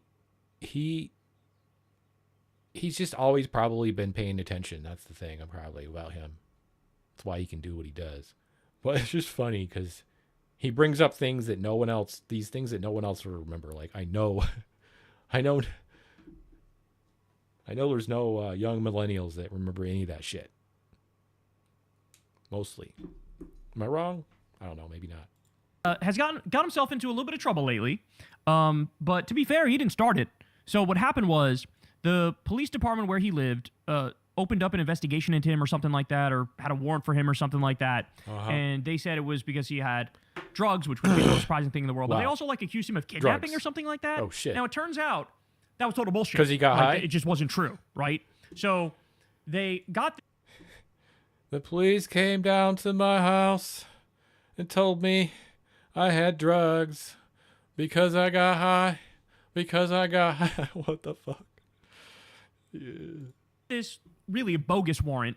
They said I kidnapped someone outside on the street because I got high. What the fuck, dude? To his house and they rob him. They steal his shit, right? But What? now they fucked up because he actually has it recorded. Wait, they stole his dope? They took my dope. I couldn't get high.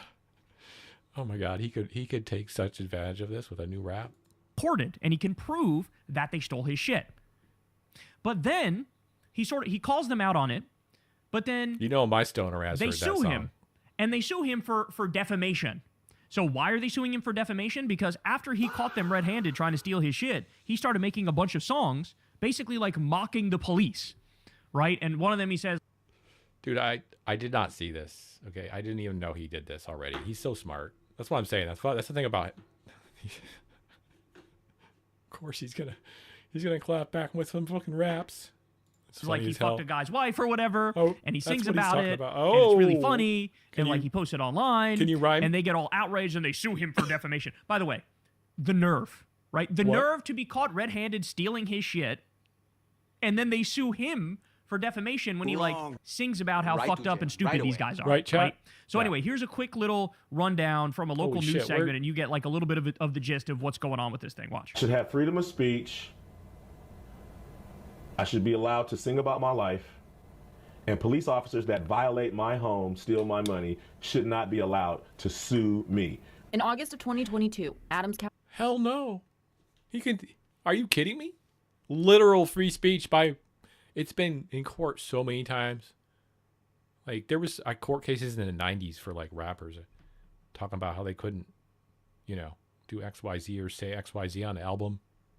They were trying to ban any kind of bad words on the album, which would mean like you'd hear a rap and you just hear bleep bleep bleep bleep bleep. It was like that on the radio. It's terrible. Anyway, it didn't work. County deputies raided the home of Joseph Foreman, better known as the rapper Afro Man. They had a search warrant tied to an investigation into possible drugs and kidnapping victims. They didn't charge me Trafficking. for any crimes. They didn't find no large amounts of trafficking? marijuana or whatever narcotic. It they were doesn't saying. matter. They didn't find any kidnapping victims. They can't Afro Man charge was you never for charged it. with a crime after the raid. Deputies seized thousands of dollars in cash that was later returned, but Afro Man says about $400 was never recovered. The raid also What? left damage throughout his home, and he Cops says the went out department and told spent him it, it bro. was not responsible for paying for the repairs. The guy started laughing and waddling his head. He goes, "We're not required to do that." Oh, And hell they no. were unapologetic. Afro Man used his own security Man. footage from the raids in a music video to What make money to the pay for the damages fuck? sustained to his Let's home. I got freedom of speech, and then I used my personal life to write my music. I was going to clean my room, but then I got, will you help me repair hello? my gate? Will you help me repair my door? I'm singing about what actually happened to me. Deputies who appear in the video are now suing the rapper for the damages caused by their faces being in the videos. Hey, we raid your house. We steal your money. We Are you disconnect kidding your me? cameras. We need to sue you for saying something about it. Afro Man filed a countersuit for the damages to his home, and Judge Jonathan Hines dismissed those charges in February. They dismissed all of my claims with the click of a mouse in some little office somewhere without a hearing. Afro Man believes What? this lawsuit violates his free speech rights as an American Oh, he needs and to as a working fucking sue artist in the two of United them. States. Are As you a kidding working me? rapper that raps for a living and pays taxes to America with rap money, I need raw materials. Raw materials is my life experience. Now, no shit. Let me No show one's gonna you. listen to you for This is 10 one of the songs 10 that he rapping made about one something. of the Okay, let's cops, hear and it. now we fuck the Dude, I cop's knew wife. it. Let's get it. Randy Walters is the son of I sped it up a little bit just so you know. a bitch. I mean, it's not that great. Whatever. Who cares? That's why I fucked his wife and got filthy rich.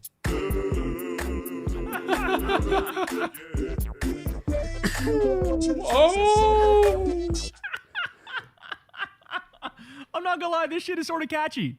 I'm not sure though. I don't know if I Doesn't like it better matter. on 1.25 times speed or here. I'll put it back on normal speed. You tell me. No, it's gotta be normal. No, 1.0. No, come on, dude, don't fuck with it.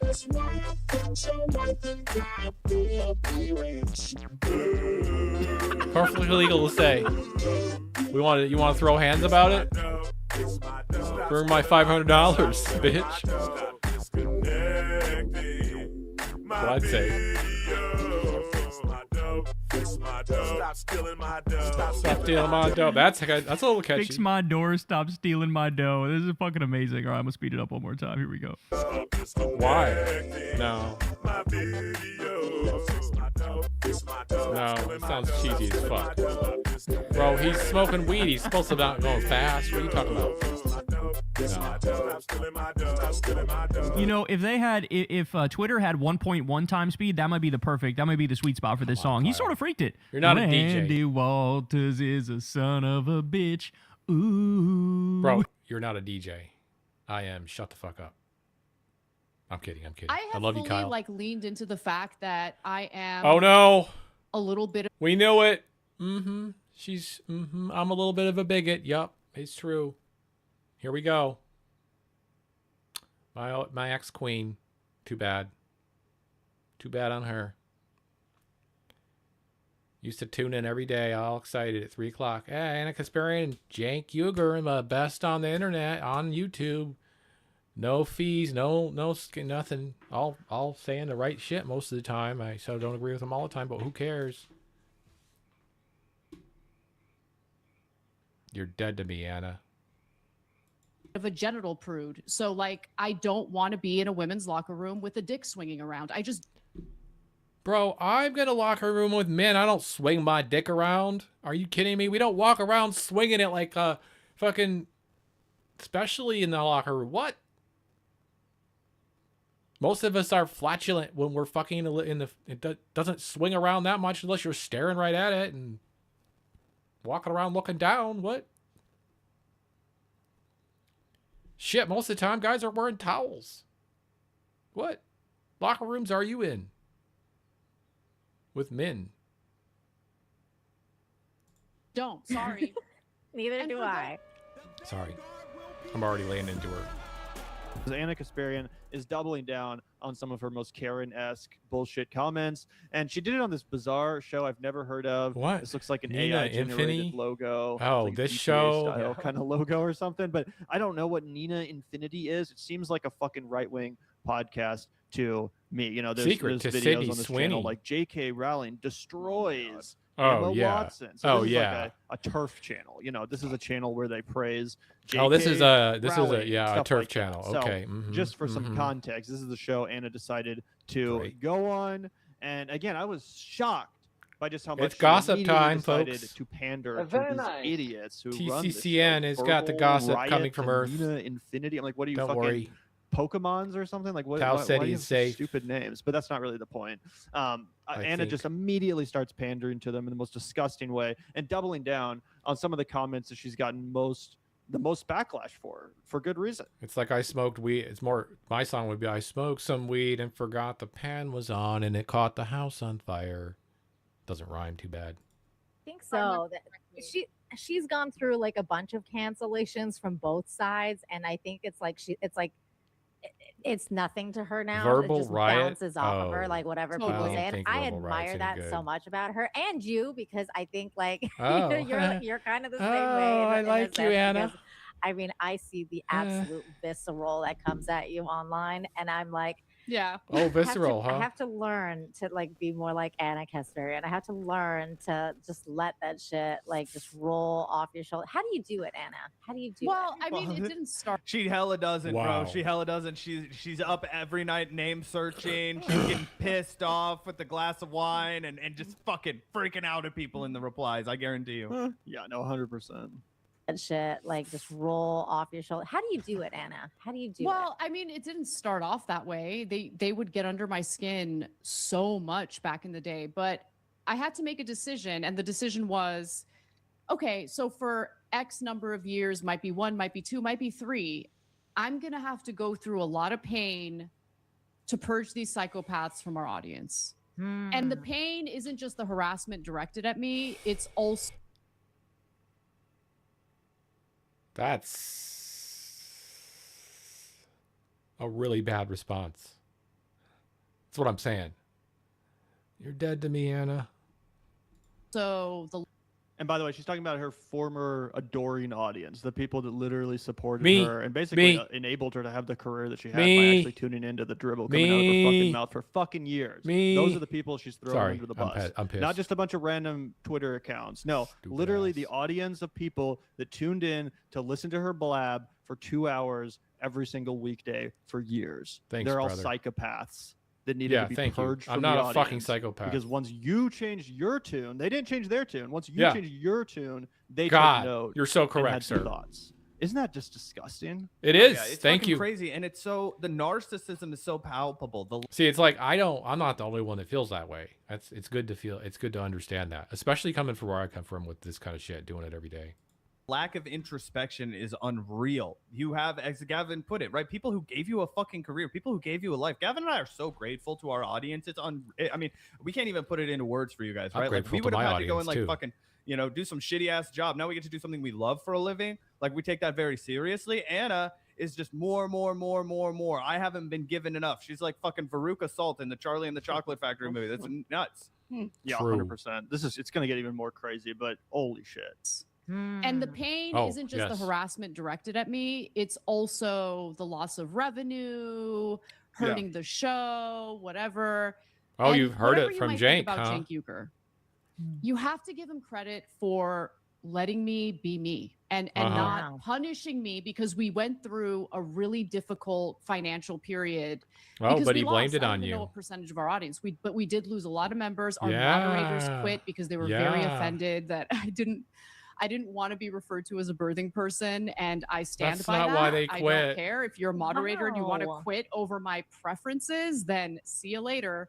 And my whole like idea was short-term pain for long-term happiness and freedom and stability. So what she's actually What the describing there is fuck? the fact that Verbal instead Wise of just relying sitting there? on memberships and the audience to pay the bills even at know her? TYT, they're going to start doing things like Noble Mobile, and they're going to start doing infomercials, Yeah. right? Because that's what happened after all We're of you gonna guys have to left, just- after the Vanguard successfully, raised the alarm with all of the people who had been loyal TYT listeners who now make up a good bulk of our audience, right? We said, hey, something is not right.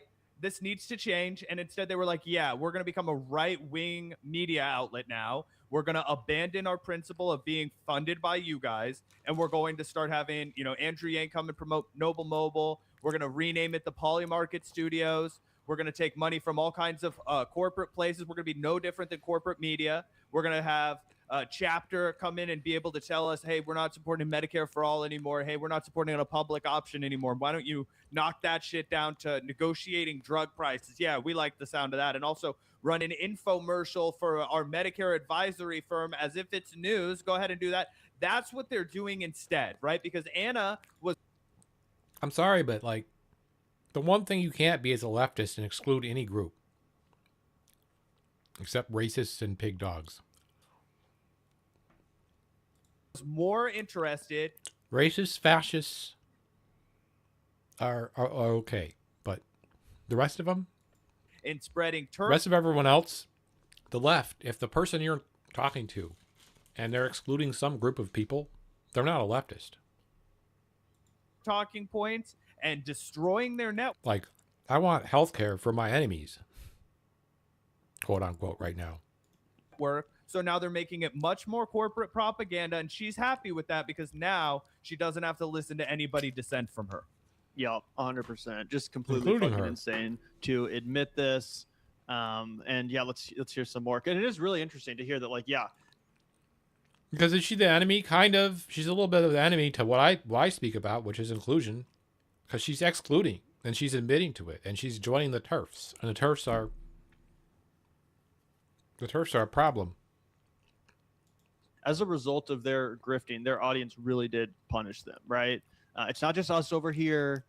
Not just a problem for, trans folk, but also a problem for leftists, because Anna can masquerade as a leftist except for trans. You know what I mean? At the Vanguard that have pointed this out. No, it was their own fucking audience that said, nah, fuck this shit. Peace the hell out. I'm taking away my membership. I'm unsubscribing. Again, we paid attention to the metrics. We saw this at the time. We talked about the exodus, but still, I think that's important. That she knows that they were experiencing it behind the scenes. Yeah, their actual hardcore audience, the people that were, that fucked with the Young Turks, that were riding with Cenk and Anna for all those years as loyal viewers. It was them that said, no, this is bullshit. I don't like being lied to. Have fun attracting a new right-wing audience. Pain for long-term What did they expect? happiness and freedom and The same stability thing that, and like, the going to ability Iran. like, Yeah, what did you I expect? want an audience that wants to engage with us over the $10 a barrel, disagreements, $200 rather than a barrel. immediately assume Yeah, that we're probably. like awful people that, oh, you're evil. And by the way, disagreeing with something is engaging with it. Correct. That's more engagement than just being than just shutting You're your ears and allowed not to responding disagree. at all. If you hear someone say something you disagree with, and you're like, hey, I disagree with that, let's debate it or something, that is engagement. That is an audience that engages Correct. with you.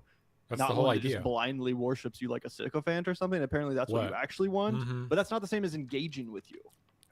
You're actually a secret Trump supporter and like what? I'll never say something that I don't mean, right? I Good. have said things that I mean that were wrong. And I've changed my mind and I've come out and said, you know what, I was wrong. I don't think that's a mark of someone who's weak or stupid. I'm a human being.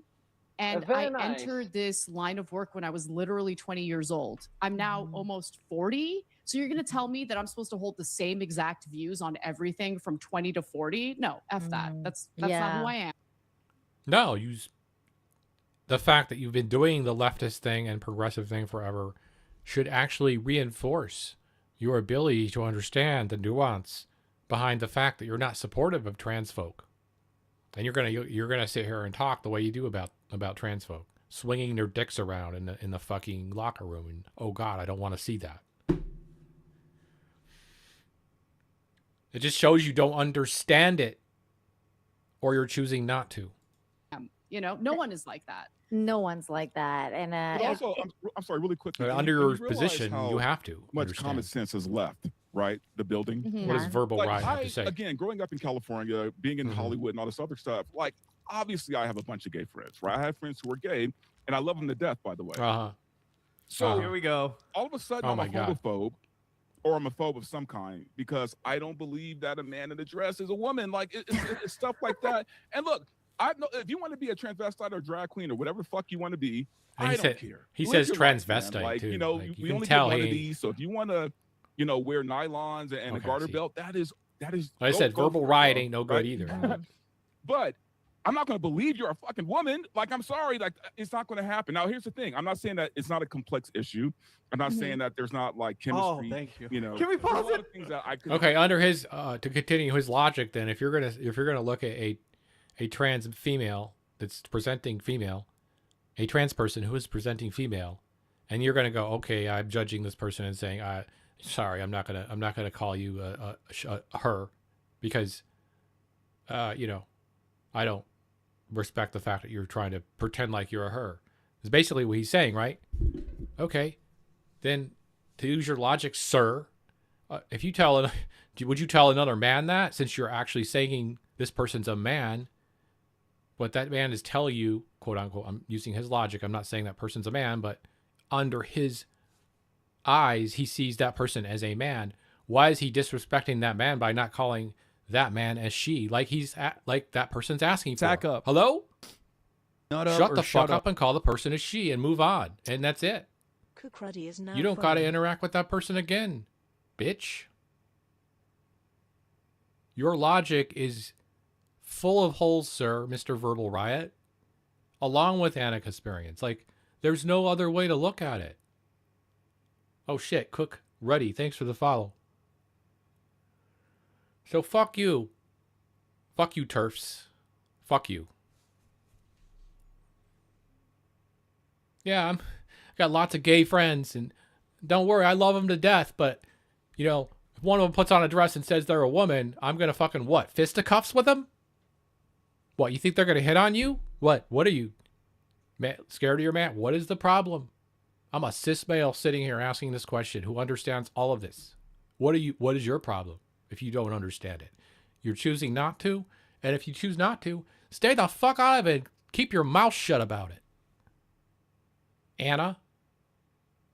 I love that maneuver. I'm not hateful. Let me say a bunch of hateful shit. Exactly. And then be like, no, I Thank don't want you. anybody to get the wrong idea. Like, this is complicated. I'm sure Cook But Ruddy knows you know what I'm is talking crazy about. to me, Gavin? The more I listen to TERFs like this, the more I just find it indistinguishable from the exact same shit that Thank you. we used to hear about when we God, were I growing love up in these the Bible guys. Belt about why two gay guys couldn't get married or why I two love chicks this shit. couldn't get married, right? I Where love it's like, this. He's right. oh, like, it's not marriage. It's Like, you just can not call it about whatever you that. want. You could be partners or But- whatever, but I can't support it, and you can't call it marriage because really then is it's oppressive harming to my- me because my marriage heart. is between It's a man and a hurt. woman, and as soon as you mess with that, then you're messing with what I have, and I have religious freedom in this country, and all this like weird fuckery to make it seem self-serving, to do this like arbitrary prejudice behavior that they have, and you know, like Anna Kasparian's just like a modern Kim Davis. You know what I mean? Like she's just out here like like drawing a line in the sand for hateful reasons and acting as if how she's like a crusader for justice. Same with this guy here. Oh yeah, no, the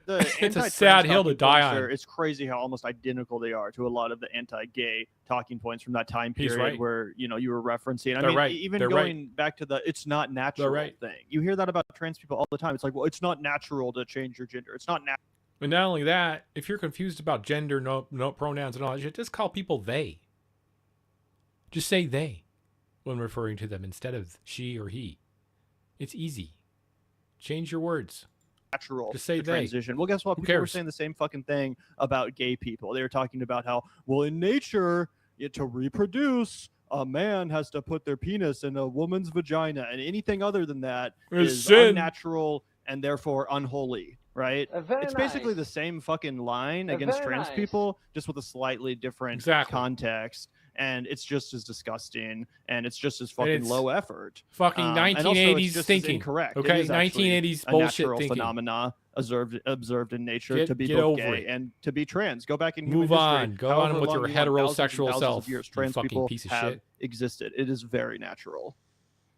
Gender dysphoria, right? Yeah. And I'm not saying that that you don't believe you are. But when you start making laws based on that kind of shit, like California does, when they start talking about taking kids out of school and taking them away from their parents, not happening. Is Anna going to clap back on this? Because she knows that's not happening.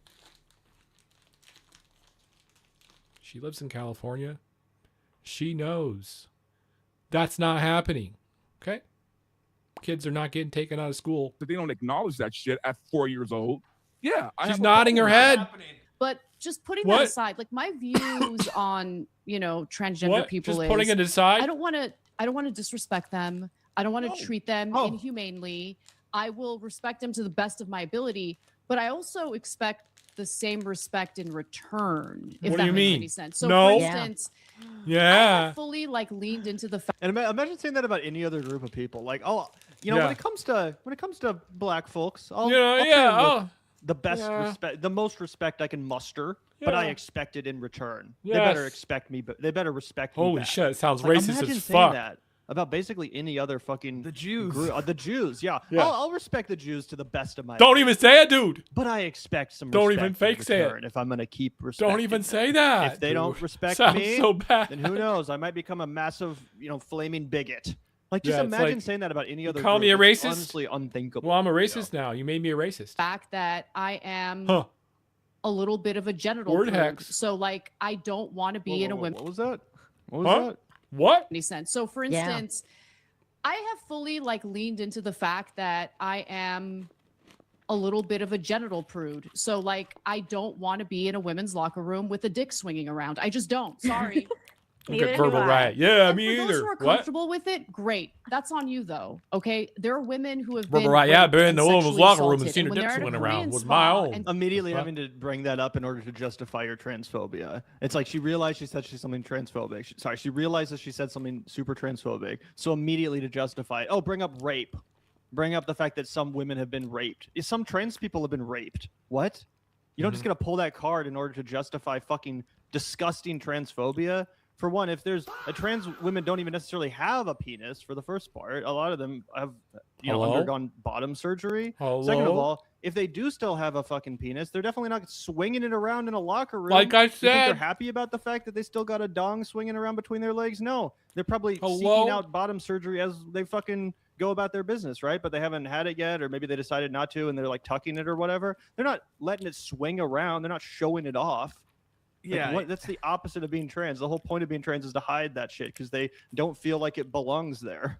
I also have been in a lot of male locker rooms, different kinds of male locker rooms. YMCAs, please tell us. The recreation centers at multiple universities. I've even been a subscriber to some nationwide chains, right? Yeah. And I've been in the locker room of each and every one of those, right? And I've been out with a bunch of the most fucking meat-headed guys you could possibly imagine. Even they aren't out fucking swinging. That doesn't happen in America. Like in I 2026. said, only old people. Only old guys, and I'm talking old guys. Old guys will just be like, "Look at my dick, bro." Gavin and I were in the fucking locker room the other day at the fucking after sitting in the sauna, and this like naked old fucking Asian American gentleman, old guy. He's like thinks his clothes have been stolen, and he's like, he's naked. He's butt ass fucking naked. Oh shit! And he's like coming up to me and Gavin, and we're like sitting there like putting our shoes on, and he's like, did anybody take my clothes? Did you see them? And we're like in my head, I'm like, there's no way that anybody took your clothes. And also for you're just like hanging brain right here, like no fucks given, like looking all around. And then he's like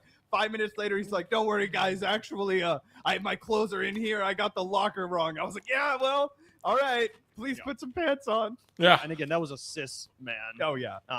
Again, I would just be genuinely shocked. I would bet my life savings on the fact that Anna has never once in her entire life actually encountered a trans person's penis in a locker room. I agree. Right? Like there might have been a trans person in the locker room next to you or something. You might not even have realized it. Guess what? There could be a trans person next to you at the bus stop or in a restaurant, and you wouldn't even fucking realize it. But I would put all the money in the world on the fact that Anna has never actually been exposed to a hanging penis of a trans woman in a locker room. It's just not something that's happened. Yep.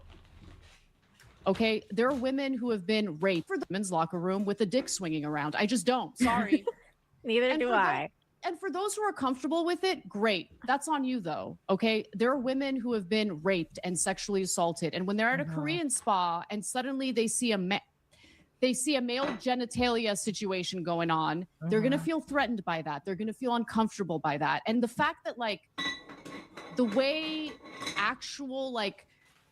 The way that women feel doesn't matter at all when you're in these spaces with like the far left on this particular issue. Again, and it's like the way that Christians feel don't matter at all. When you're talking about gay marriage, the left doesn't max care about left. Christianity. They don't care about your faith. They don't care about how it impacts your. It's the max left, between folks. a man and a woman. It's the exact same shit. You're like they literally my whole life growing up, all I fucking heard about was the religious freedom of Americans was going to be trampled on if gay marriage was legalized. Okay, that's exactly what you're saying. You're saying, oh, women's rights are going to be trampled on. Nobody is. I remember hey, it guess too. what, Anna? If you go into a women's locker room and somebody assaults you, I swear to God, I will be the first person out here to say that person needs to be punished. That person needs to be brought to justice. It is absolutely unacceptable for you to be assaulted in a locker room. Nobody is saying that that's not the case. However, you making up a weird assault and assigning blame to somebody who has done absolutely nothing wrong is also un-American, and that's why we can't abide by this either. Can't abide. Total insanity. Just total insanity. When you're in these spaces with like the far left on this particular issue, and it's like, I'm sorry, I don't believe in hierarchies. Oh, and by the way, the other thing I was going to say is that we do actually value the perspective of women when it comes to this subject matter. Like, we're a far left show that's that we talk about this issue. Guess who we've had on to discuss it with us? Women. Multiple times. Hello. That agree with us and aren't transphobic pieces of shit Karens. Thank you. People like Emma Vigeland. People like Olayemi Lauren. Right? Like, you could name a million of them. Not everyone is a fucking Karen turf, Anna. Not all women agree with you. Stop acting like you represent all women and that all women are disgusted by trans folks. It's just not true. Dick swinging in the fucking When it locker comes rooms. to humanity, right? Yeah. We have to find a way to live together in society where we try to respect each other to the best of our abilities. But I don't believe in taking rights away from one group to give rights How's to that another taking your group. rights We need away? to find a way to compromise. And the lack of willingness to compromise is what like just drove me She insane. go vag out in the locker room? Insane. Was she vag out in the locker? That was my She thing. got the vag out? Yeah, exactly. Yeah, exactly. When in reality, multiple people offered to discuss and debate this in a very mature, adult way, right? Including Emma Vigeland, including Francesca, right? Yeah. We know this because people have told us behind the scenes that they asked Anna to have a debate. civil, professional discussion about this as colleagues, to literally engage with her opinion as she stated she desired. Yes. And she's the one that refused to have that dialogue. He is She's correct. the one that refused to have a civil conversation. Again, it's not like they were hey, do you want to come get screamed at by the woke mob of left-wingers? No, that's not what the Emma proposition was. Vigland? It was, hey, do you want to come have a She's civil one of the debate? nicest Do you people wanna I hash know, this out Emma. like we would any other issue that we Emma's debate. nicer than Anna. And Anna was the one that refused to do it. It's just such fucking bullshit lies. Yeah, it's because she can't stand to be challenged by somebody who actually has footing, because she doesn't want to talk to a woman that disagrees with her, so that she can't claim to be the women. People don't care about this, right? So she'll only talk to women who are other turfs, so they can gang up and be like, this is how every woman feels. And you take any controversy in history where you're trying to deny people rights. We're going to take my right away to give it to this person. Like, I have the right to have marriage only be between a man and a woman. I have a right to make sure that this is whites only. I have a right to make sure X, Y, and Z, right? I have a right to discriminate against you. No women are allowed in here. How about that? How about we start bringing, you know what I'm saying? Like, these things are crazy. We don't want to do that. We are beyond that as a society. And the exact justifications for all of that prejudice behavior in the past is exactly what's being employed by Anna. She's using all of the same rhetorical strategies to make herself the victim and give herself the upper hand. Yeah. And let's jump forward just a little bit, Zach, because we heard the transphobia. Now let's hear Anna double down on just how ashamed she is of the best part of her whole career and the best part of TYT's entire existence. Oh, which really? she's Are you about to kidding throw me? under the bus and insult as she has many times. But let's hear this again, because it's that's just so crazy. I like it. I like that happened to me, because I used to be almost militant in my political leanings and beliefs, and it made me pretty insufferable. And so I don't begrudge anybody who looks at me and thinks like, ugh, Anna, because I was really cruel to a lot of different people back in the day, and I really do regret that. Yeah. And so now She means like to Ben Shapiro Yeah. and like Tim Pool. Yeah. And like Alex Jones. Like it's not like she's talking about how she was being cruel to like some marginalized group of people or something. Like, and then she's ashamed of that. No, she's literally talking about like, I feel bad for going too hard on Dave Rubin or something. Yeah, like, probably. I feel bad for being cruel Probably to Dave. like Ben Shapiro or some other right wing hack that TYT used to dunk on in glorious fashion, or like Joe Rogan, who again Cenk Uygur used to want to fight in the street and now sucks off for a living. That's what she's talking about. Yeah, it's crazy because I think what she's really saying is that I'm really sorry that I offended all the people who could have been giving me a job right now. Yup. I'm really sad that I've pissed off all the people who would have There you hired me go. and paid me more than Jank. I'm really bummed that I burned those bridges, and now I'm trying to do a humiliation tour, years-long humiliation tour as an audition. She Pretty tried much. it out with the Patrick Bateman network. I mean, the PBD network. She wasn't so value-tained over there. She quit, and now she's back to hunting for a new landing not spot. PBD anymore. Did you guys super know that? embarrassing. Let's just She's take not a on couple PBD more anymore. seconds of this. when like She's the not crowd that value-tained. used to love me comes I'm at not me value-tained. because I'm not behaving the way I used to. It's hilarious because I watch the way they behave, and it's a reminder to me of how insufferable I used to be. Like their behavior embarrasses me. So I think you made a great point, Anna, about the losing viewers, losing revenue. I think as a content creator, especially, like that is something that I check myself on all the time, right? Like I tell people, or I've had people tell me all the time, you could be big. So again, they're just going to jerk her off and tell her how courageous she is for telling the audience they gave her a career in the first place to go fuck themselves, so she could go chase right-wing clout and money instead. Breaking the narrative. It's just beyond pathetic. No challenging questions. Not. It's just, oh yeah, I can't. Thank you so much for throwing all those left-wingers under the bus and insulting the entire political faction that used to pay attention to you and that used to enjoy and agree with your commentary.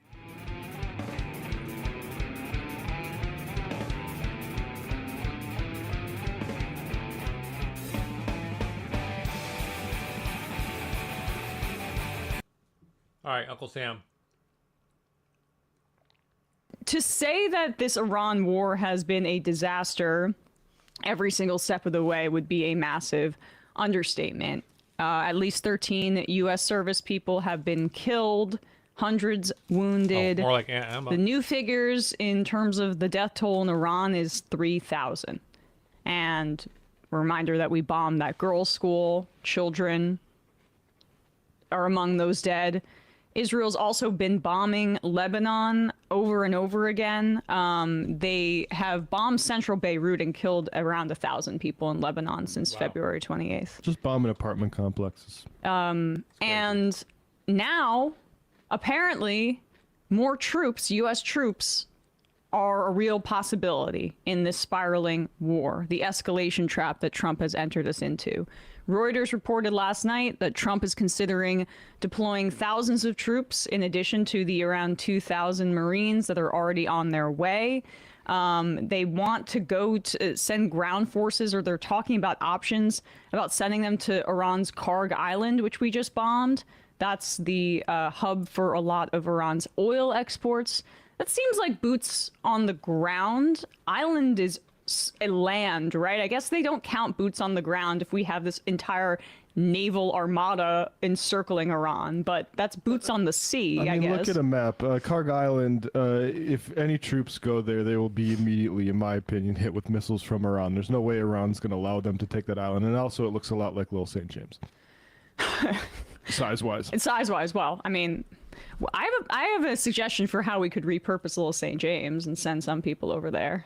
An island prison. I don't know. Just like an Australia type thing. That's what I'm thinking. Just what I'm thinking. But no one is going to be able to repopulate there because it's all going to be like 7-year-old pedophile men, the ones that populate our administration. Who will be castrated if we see this through. If we see this through, of course. I mean, and then like, you know, we don't know what's up with Netanyahu right now. I've got a lot of suggestions, but yeah.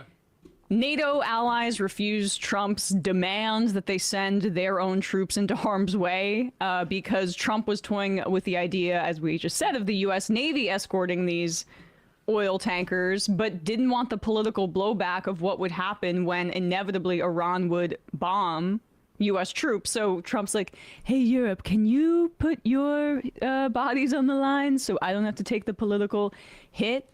And I'll just say they're saying no with the language that we should use instead of this bullshit forever war thing, which opens the door to have short wars. They're saying no wars of choice. We're not going to participate in a war of choice. And that's much clearer language that can't be co-opted. Exactly right. This idea that more troops are going to be sent would fit into the insane request from the administration for $200 billion in supplemental funding for this criminal war in Iran. The initial request was $50 billion. And by the way, we're already in a major economic crisis. There was this atrocious inflation report that even had the financial press freaking out that came out this morning. And Fed Chair Powell, who's a few months away from having to leave his position, Trump's going to appoint some crony, sounded the alarm at the press conference yesterday about this inflation data. But this is before the war in Iran. This is before oil prices are skyrocketing like this. And yesterday, Israel dramatically escalated. They bombed Iran's South Pars gas field, which is the largest gas field in the entire world. It produces 2/3 of Iran's natural gas.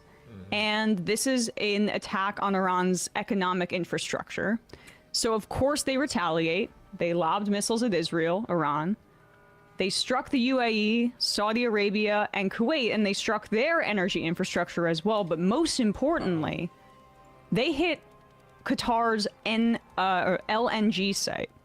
And that is an enormously important liquid natural gas energy producer. So this is spiraling out of control in ways that obviously Trump did not foresee.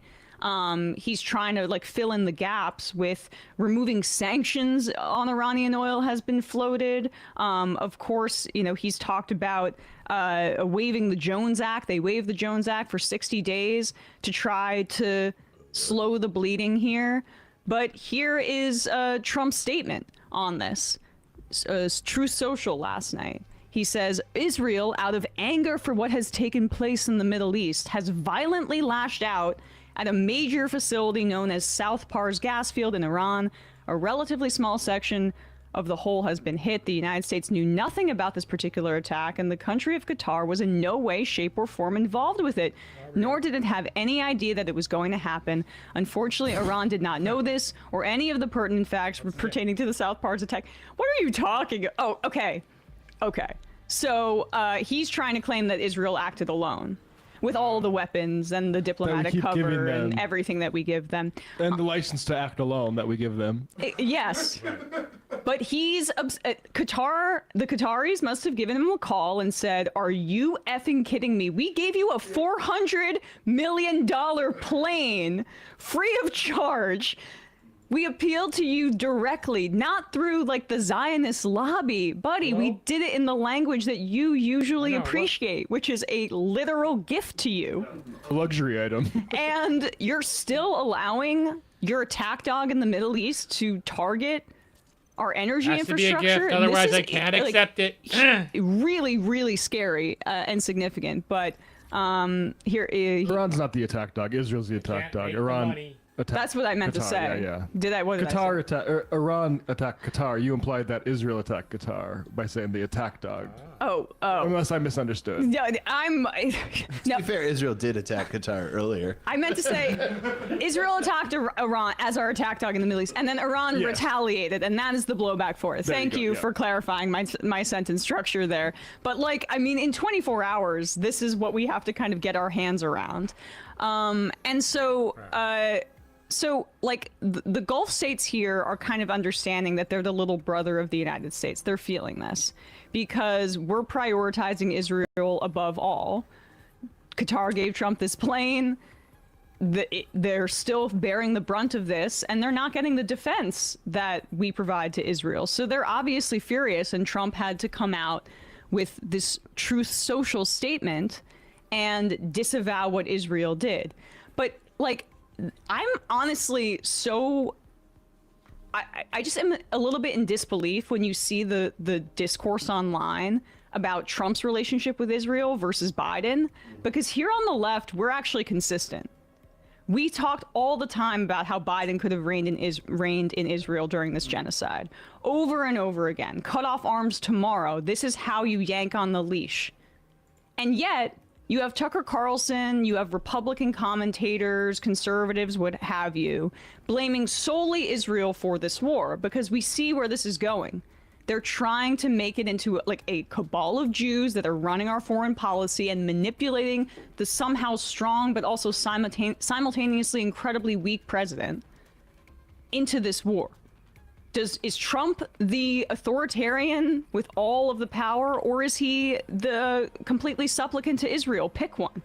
Because if we can blame Biden for aiding and abetting a genocide and not re-examining the U.S.-Israeli relationship, to put it mildly, then we certainly can put the blame on Donald Trump and not blame solely Israel for this incredible escalation.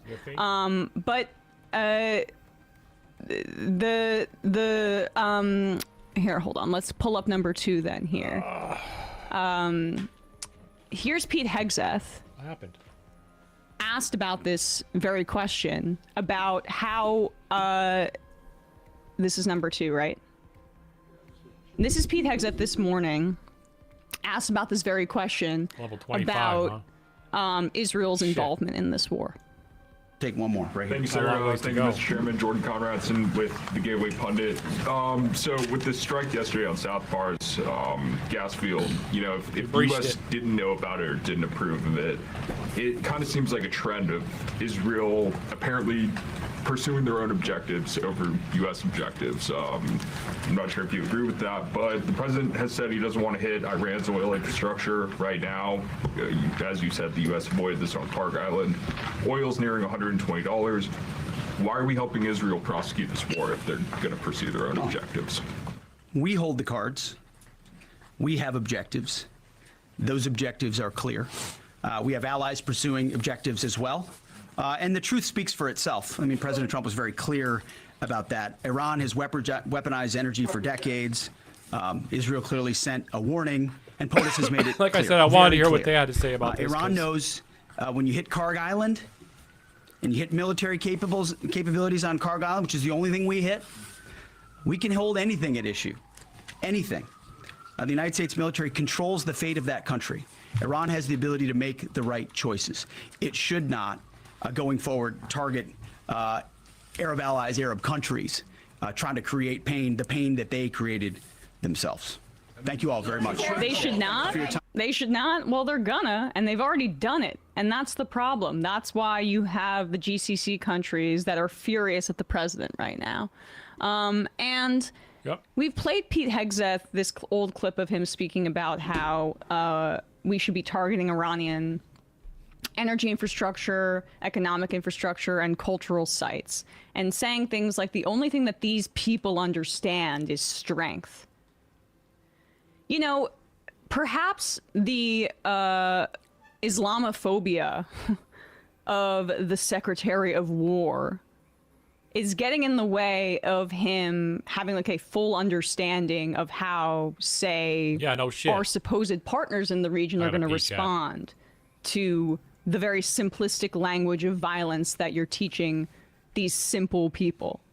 Like we're not thinking strategically, one, because we're led by a mad king, but two, everyone around him is like an ignorant racist that was unable to foresee Iran acting strategically and acting in their own interests. And so that's the same reason why I don't buy the fact that like a lot of people in the press are running with the administration's claim that they didn't know that they were bombing that girls' school. I think Hegseth is perfectly capable of getting off on the idea of killing a bunch of little kids in Iran. No reason to give them the benefit of the doubt. And to underscore this is just another clip from this press conference here where you can see how there's the way that the West speaks about the Middle East and also Iran and other Muslim countries as if they're operating based on religion and not logic. This is how our Secretary of Defense is speaking about our war in Iran. And I say the same to every American who wants peace through strength. May Almighty God continue to bless our troops in this fight. And again, to the American people, please pray for them every day, on bended knee, with your family, in your schools, no thanks, in your churches, in the name of Jesus Christ. Send him home. In the name of Jesus Christ. I mean, that's not a contradictory claim when looking at our policy towards Israel. What's our objective? The Republicans are populated with a bunch of people that think that this is just a precursor to Christ coming back and the rapture happening and a majority of the Jews in Israel dying and going to hell on that basis. And it sure sounds like Pete Hegseth has embraced that with that statement. Hegseth is a lunatic. But as far as the question of like what is our objectives, America, there's nothing for America in this for you and me.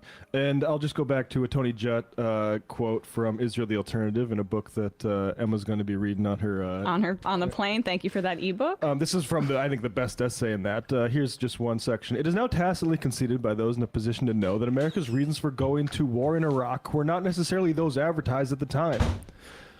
For many in the current U.S. administration, that being the Bush administration, a major strategic consideration was the need to destabilize and then reconfigure the Middle East in a manner thought favorable to Israel. That's Tony Judd saying that in the Bush administration. That's exactly what this war is about now. There's no other meaning for it. It's because Israel doesn't like their neighbors and they want American might to crumble it for it. And America, missile companies are like, fine, yeah, that's good business for us. The missile companies are also Israel. I've also been slowly kind of rereading, because I've recommended it so much, Anthony Lowenstein's The Palestine Laboratory. And there are estimates, like, you know, even Thomas Friedman, as a Jerusalem correspondent at the time, was speaking about how, like, something like 10%, or that was his estimate, of Israelis are involved in the weapons industry. That's basically, you know, we've had Gil Duran on the show to speak about the nation, or the, what does he call it, the network state, and how there are all these techno oligarchs, technoligarchs, broligarchs, Peter Thiel, that envision a purely privatized surveillance state where they have full control over that. That's already Gaza. And Israel is like the Death Star where all the technology is. And so, like, when you think about it as a country, you should probably think about it more as a kind of corporate nation state that tests weapons and surveillance technology and does business with a lot of corrupt governments, and namely is our military outpost, or our intelligence and military outposts in the Middle East. So conservative media is going to try to blame Israel for this and pretend like the United States doesn't have control over our dog in the Middle East. And we know what Trump could do and what he's not doing. Hey, folks, don't forget to hit the subscribe button and check out our daily show. We do it every day at 12 p.m. Eastern for about 2.5 hours. We even take phone calls. You should check that out.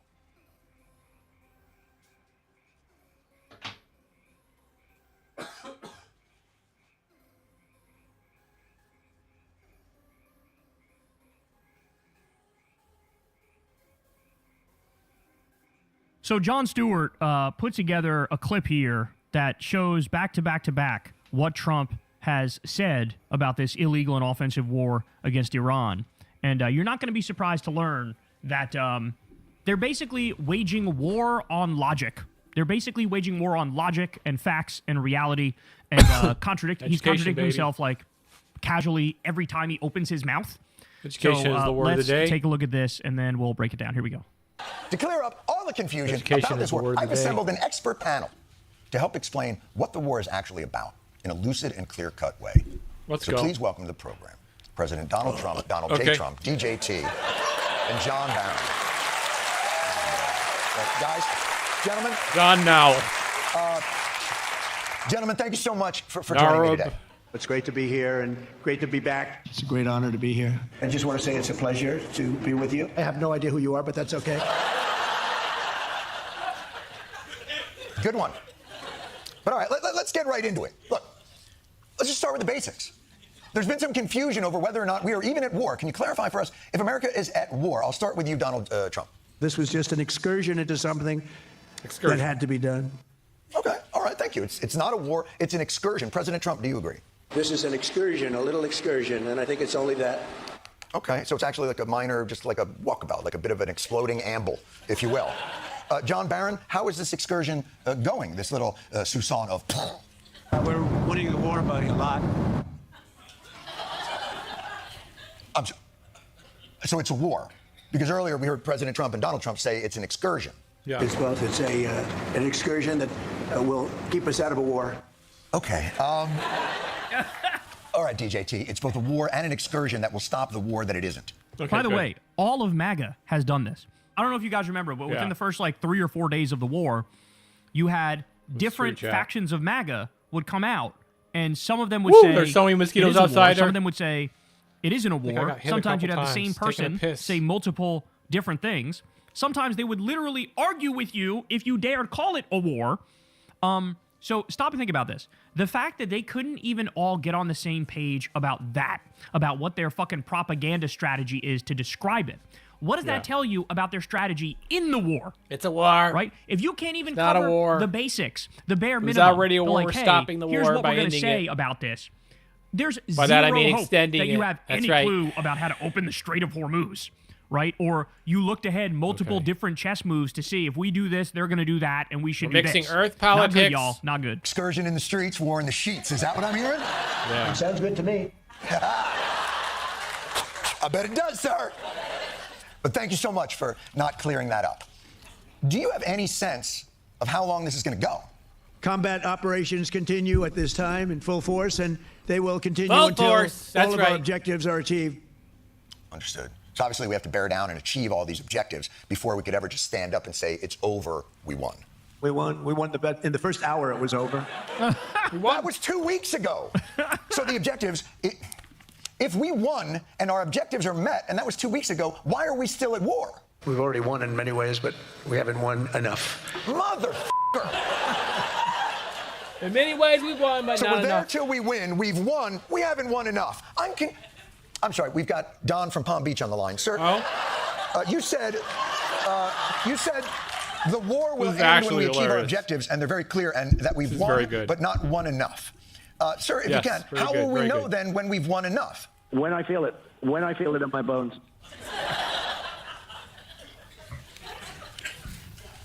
All due respect to your bones. But should we really be giving them more responsibilities? Seems like they've got enough on their plate with the getting you up and down the stairs thing. Gentlemen, I don't mean to be pessimistic, but I can kind of see why we're having trouble keeping the Strait of Hormuz open. In fact, there are some naysayers out there. I want to read you a tweet. Guys, I want to hear your response to this. This is a tweet from Donald J. Trump at Real Donald Trump. Here's what he says. Hopefully, China, France, Japan, South Korea, the UK, and others will send ships to the area so that the Hormuz Strait will no longer be a threat. How do you guys respond to that tweet by Donald Trump? Would the military support of other nations be helpful and welcome in this endeavor? We don't need anybody. We're the strongest nation in the world. We have the strongest military by far in the world. We don't need them. Everybody needs us. We have the weapons. We have the strength. We're very strong. They need us much more than we need them. I will tell you that right now. See, this is the clarity. This is the clarity that we've been looking for. We're going to go it alone with our bomb buddy Bibi. We're the strongest country in the world. Our bomb buddy Bibi. All right, let's move on to another topic. I'm sorry, Donald, you had something you wanted to say? They should be not only thanking us, they should be helping us. What does surprise me is that they're not eager to help. We need anything, any piece of apparatus that they may have because of a situation that they have, they should be jumping to help us. We requested 2 aircraft carriers, which they had, and he didn't really want to do it. I said, why don't you send some ships over? And he really didn't want to do it. He didn't want to do it. So to sum up, if I can, we don't need your help. We don't want your help. This is like if dementia was a political philosophy. That's what we're witnessing right now.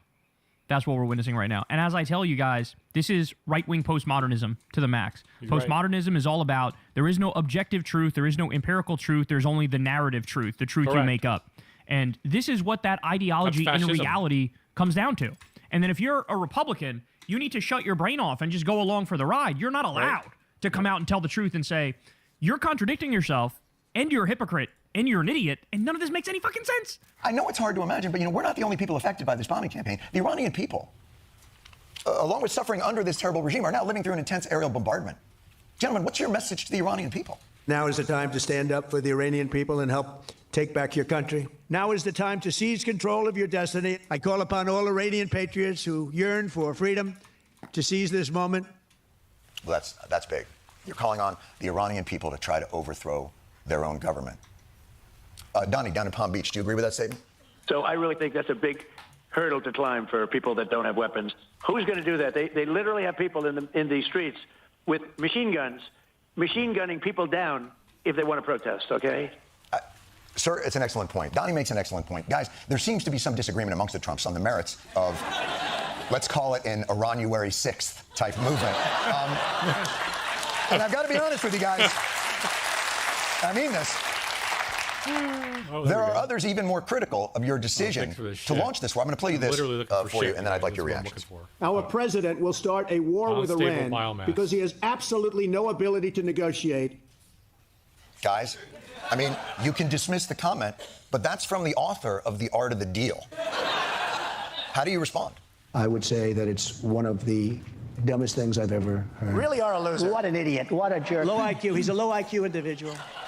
Low IQ individual. Sir, I can't disagree. He's a low IQ individual. You know, there have been many who've been saying for some time. He's got to do this more often. Oh, shit. I'm wondering, we may have disagreements about how long this is going to last or what the ultimate objectives are, but I think we all agree that sending American men and women into harm's way is the greatest decision any American president can make. I think the American people wish Godspeed to our soldiers, wisdom to our leaders, and a just peace that accommodates and recognizes the humanity of all those. I'm sorry, am I boring you? Oh, President Donald Trump, am I boring? Donald Trump, can you believe this guy? Oh, for sake! Does anyone on the panel want to jump in and... Oh, my God! Oh, wake up! This is peak comedy. All of you! Oh, my God. Son of a bitch! This is you know peak. what? I didn't want to have to do this, but... How's the ballroom renovation going?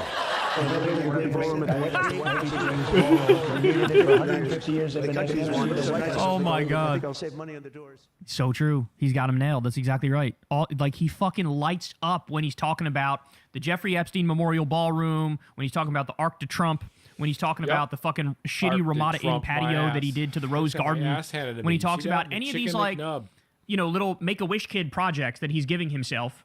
I mean, he's all in, bro. He fucking loves that shit. Talk to him about any like serious war shit. He's like, I don't care. I don't care. I'm going to contradict myself 18 times while we talk about it. Jesus Christ. By the way, it is insane the number of reasons for this war, right? Like the thing where he said this about Obama like probably 6, 7, 8 different times, where he was like, Obama's going to go to war because he thinks it's going to help his poll numbers for the next election. He said that so many times. And now here he is. His poll numbers were in the 30s, and he goes, I'll start a war with Iran, and maybe my poll numbers will go up. Not even understanding the way the rally around the flag effect works, and the fact that you need to manufacture consent and do, an all systems go propaganda assault. He didn't understand any of that. He just thought like, me drop bomb, me get popular. Yeah. Right? And then now add that to the mix of all the reasons why he did the war, that he's always been a warmonger. He's probably blackmailed by Netanyahu and Israel in the Epstein files. He's, of course, paid by Israel and the military-industrial complex, which is another incentive to do the war. Israel told him multiple times that Iran tried to kill him, and that clearly played some role as well. We know that they want a U.S. puppet to steal Iran's resources, a dictator, a new dictator who could steal their resources and give it to Trump, sort of like Delcy Rodriguez is in Venezuela. They also want a failed state and a greater Israel. Trump wants to be a historic president, and he thinks that if he were to pull this off, that would make him a historic president. But instead, now he's just going down like an even dumber version of George W. Bush. It's just crazy, just absolutely crazy stuff. But Jon Stewart has him nailed. Kind of amazing that he can still find a way to make this horrific situation funny, because I'm having a hard time these days. I'm having a hard time finding humor in this when, like, every single day I'm like, you can give a literal gorilla access to the nuclear codes and put them in the Oval Office, and they would make better decisions. Have a gorilla throw a dart at a dartboard and make decisions that way, and it would be significantly better than what we're dealing with now. But it's not just Trump who's like a total fucking mess on this stuff and has contradicted himself 1,000 times. You also have like all of the other top administration officials who tried to make this anti-war message one of the main thrusts of the campaign. And just take a look at what they said back then and what they're doing now. Watch this. Interest, I think, very much is in not going to war with Iran. They said he will start a war. I'm not going to start a war. I'm going to stop wars. A war with Iran would make the war in Iraq look like a cakewalk. Our president will start a war with Iran because he has absolutely no ability to negotiate. He's weak and he's ineffective. I've been a recovering neocon for 6 years now. Like the foolishness with which we ricocheted around the world, intervening, think it was in our best interest, when really we just overturned the table and created something worse. You're not going to have a war with me, and you're not going to have a third world war with me. That I can tell you. A vote for Donald Trump is a vote for a man who wants to end wars, not start them. I was the first president in decades who started no new wars. We don't need the wars. Foreign lands, countries you've never heard of, countries that don't even want us there. President Trump, as he says all the time, and as a lot of people recognize, is a president of peace. We want to have good relationships with everybody. I am the candidate of peace. I am peace. President Trump is the peace president. We've spent $8 trillion in the Middle East, and we're not fixing our roads in this country. How stupid. How stupid is it? We've got to stop Donald Trump from starting a war with Iran. We should have never been in Iraq. We have destabilized the Middle East. I certainly empathize with Americans who are exhausted after 25 years of foreign entanglements in the Middle East. Foreign entanglements. Oh my God. I understand the concern, but the difference is that back then we had dumb presidents, and now we have a president who actually knows how to accomplish America's national security objectives. Not like this. Oh, is that right? You know, another reason this sucks is because people can become so jaded that Can I have some shit? they look at this and go, well, even if a president or a candidate says anti-war shit, Trump was a great example of saying some anti-war shit than just doing the opposite. So it like taints some people permanently, where they go, politicians are so full of shit and they're such liars, you can't trust a single one of them when they say fucking anything. And that's devastating. Right? And by the way, just so everybody understands, it actually wasn't the case that Trump only said anti-war shit. Half the time he also said very pro-war shit. So he's a mix of like, he says everything and then you just read into him what you want him to believe. That was like his trick. He's one of the best bullshitters and con men of all time. But it sucks how many people might get turned off completely to politics because of this bullshit. So, but I don't know how anybody could watch this and be a Republican and be in MAGA. It is absolutely humiliating and grotesque. Hey y'all, do me a favor and like and subscribe. It helps out big time in the algorithm. Click the bell as well for notifications when videos drop, and watch that video on screen right now. You know you want to.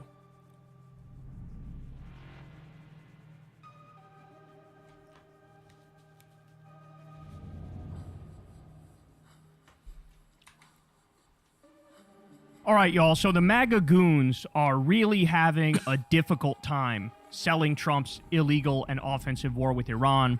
They can't defend that. They also can't defend the massive spike in gas prices, which, of course, every analyst, every expert, even every layman knew was. We're good.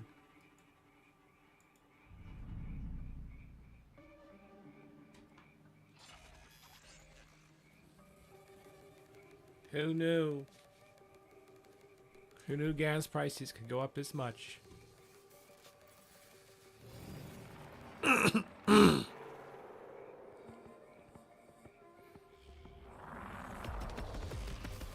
Cal City 4.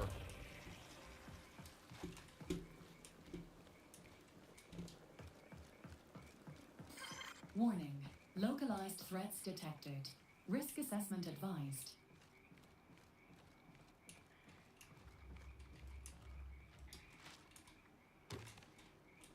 Yeah, I bet.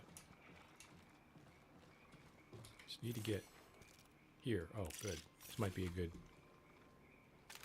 run. Okay, I don't encounter anyone. I just get out. I need to turn it up though.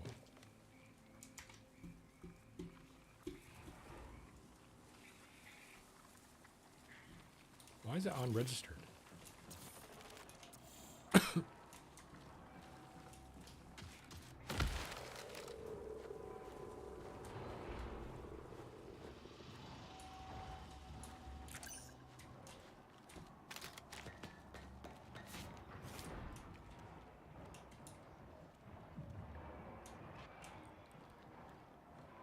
Fucking robots in there, I hear 'em. Yo, I do have some. I do have.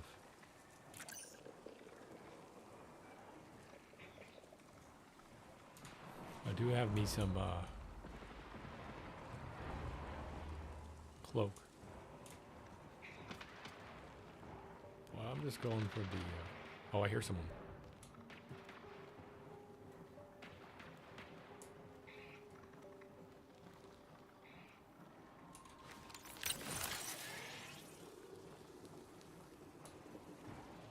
Aha.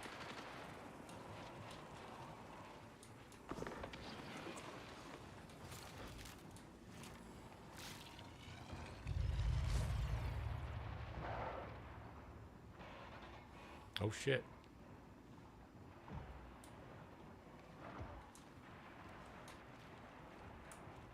Where'd he go?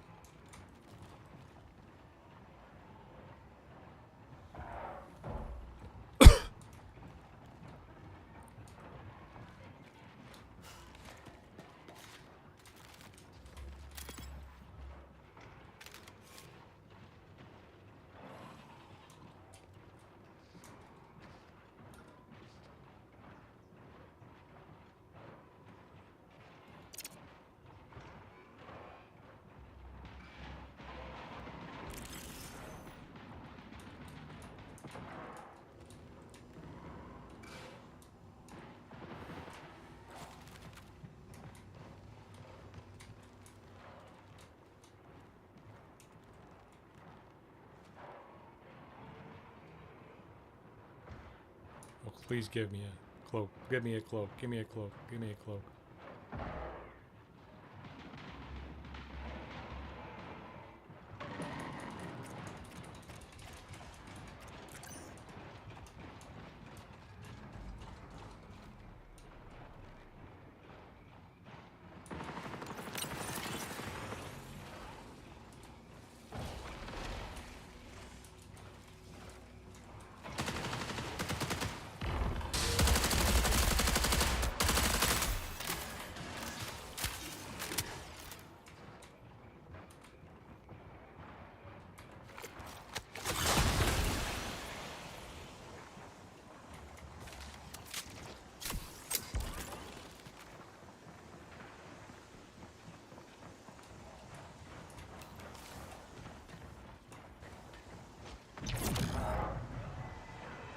I got it. Got you, buddy.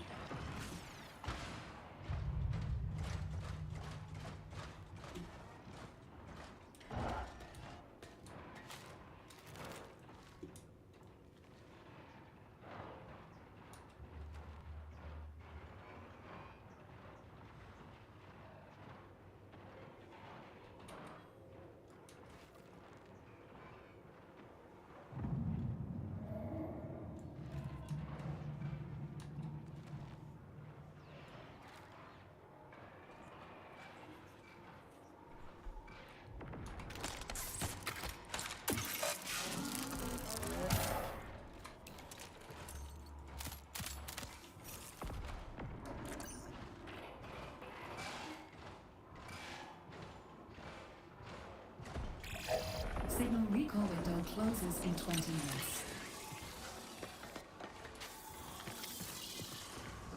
Holy shit, dude.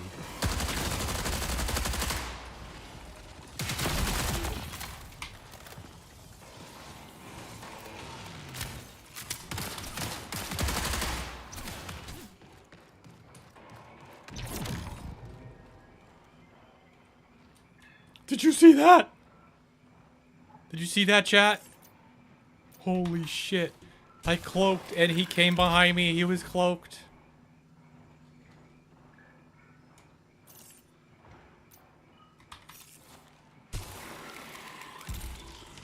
Did he self-res? He self-resed!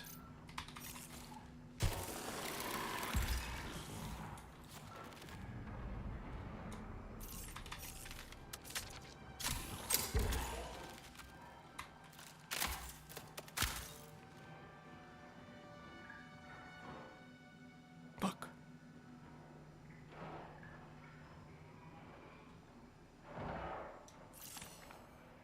Good.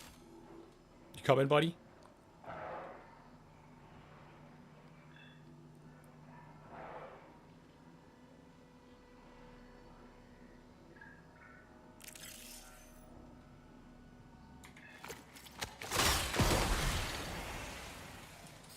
Prepare for increased hostile action.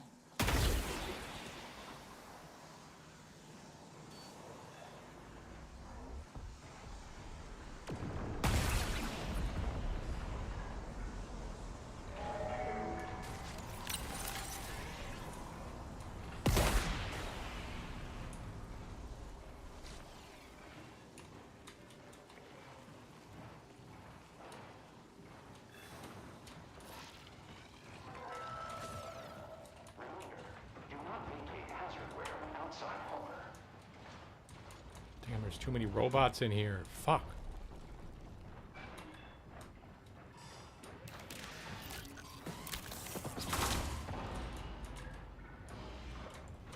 I want any of that smoke, please.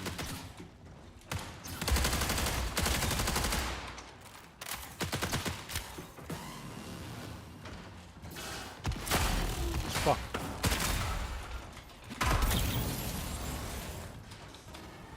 Gotta run, dude.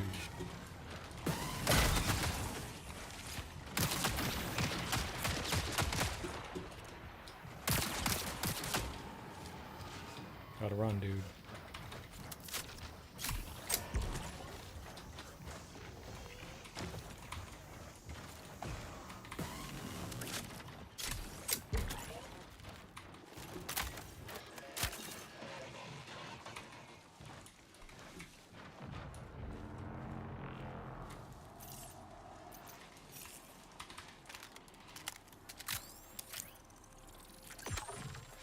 I'm dead.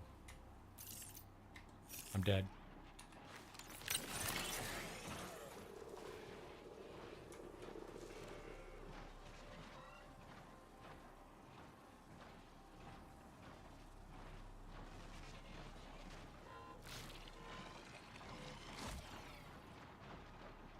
I got 2 kills, but I'm dead.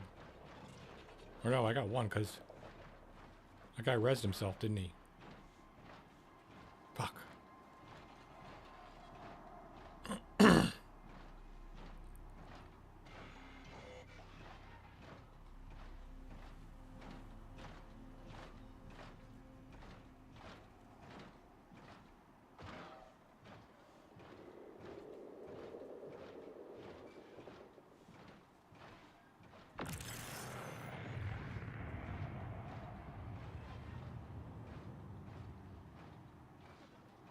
I want that fucking thief's loot. I got nothing though.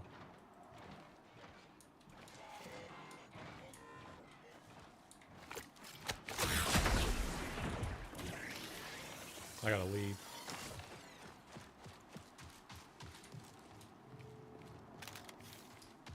It's too bad. Because I'll just instantly die. I don't have anything anyway, though. Kind of sucks. Okay, I'm gonna go back after I get some help. Connection collapse in 15 minutes. Okay, where am I going? Here? To get some loot?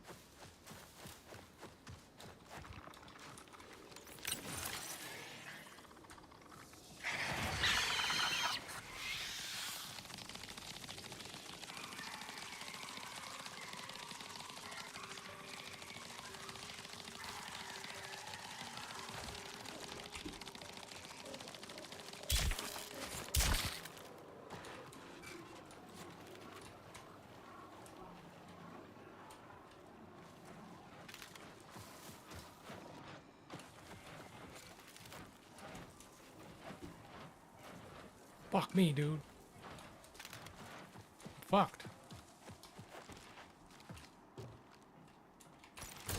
One hit, I'm toast.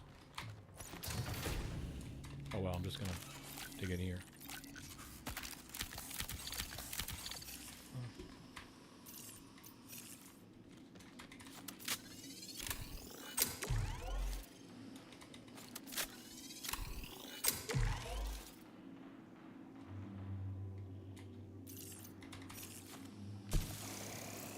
Used the wrong one. I made it.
Someone's under me.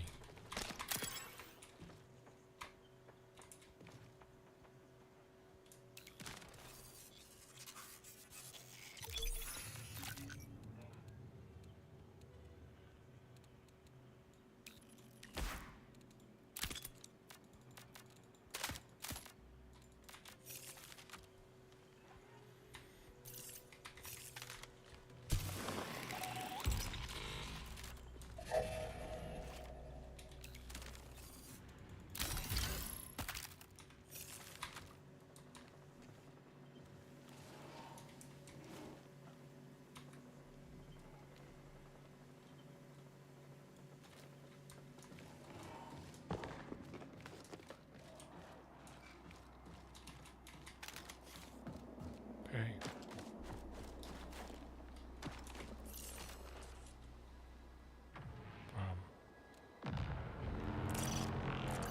Wait.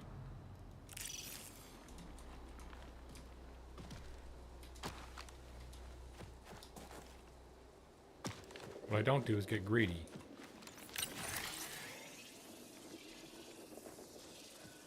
And try to go back for those two bodies, right? Right, chat? I already got 2 kills. Doesn't matter if I loot them.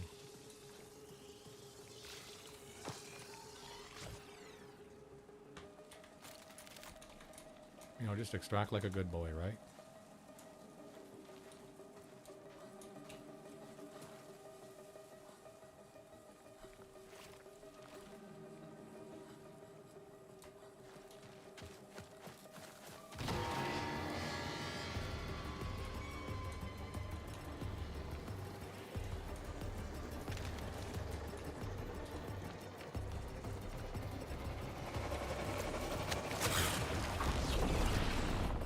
Yeah!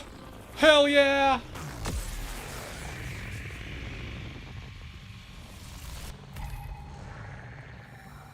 God damn, that was close. I didn't realize that by throwing it, I was going to stop running.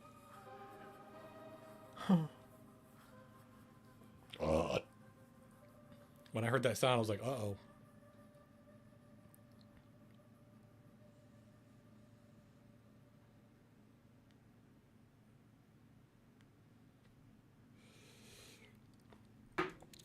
Is that the last one out?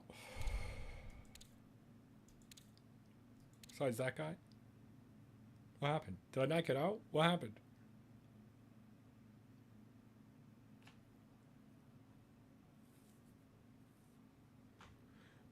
Alright, chat, I gotta go. Find out tomorrow.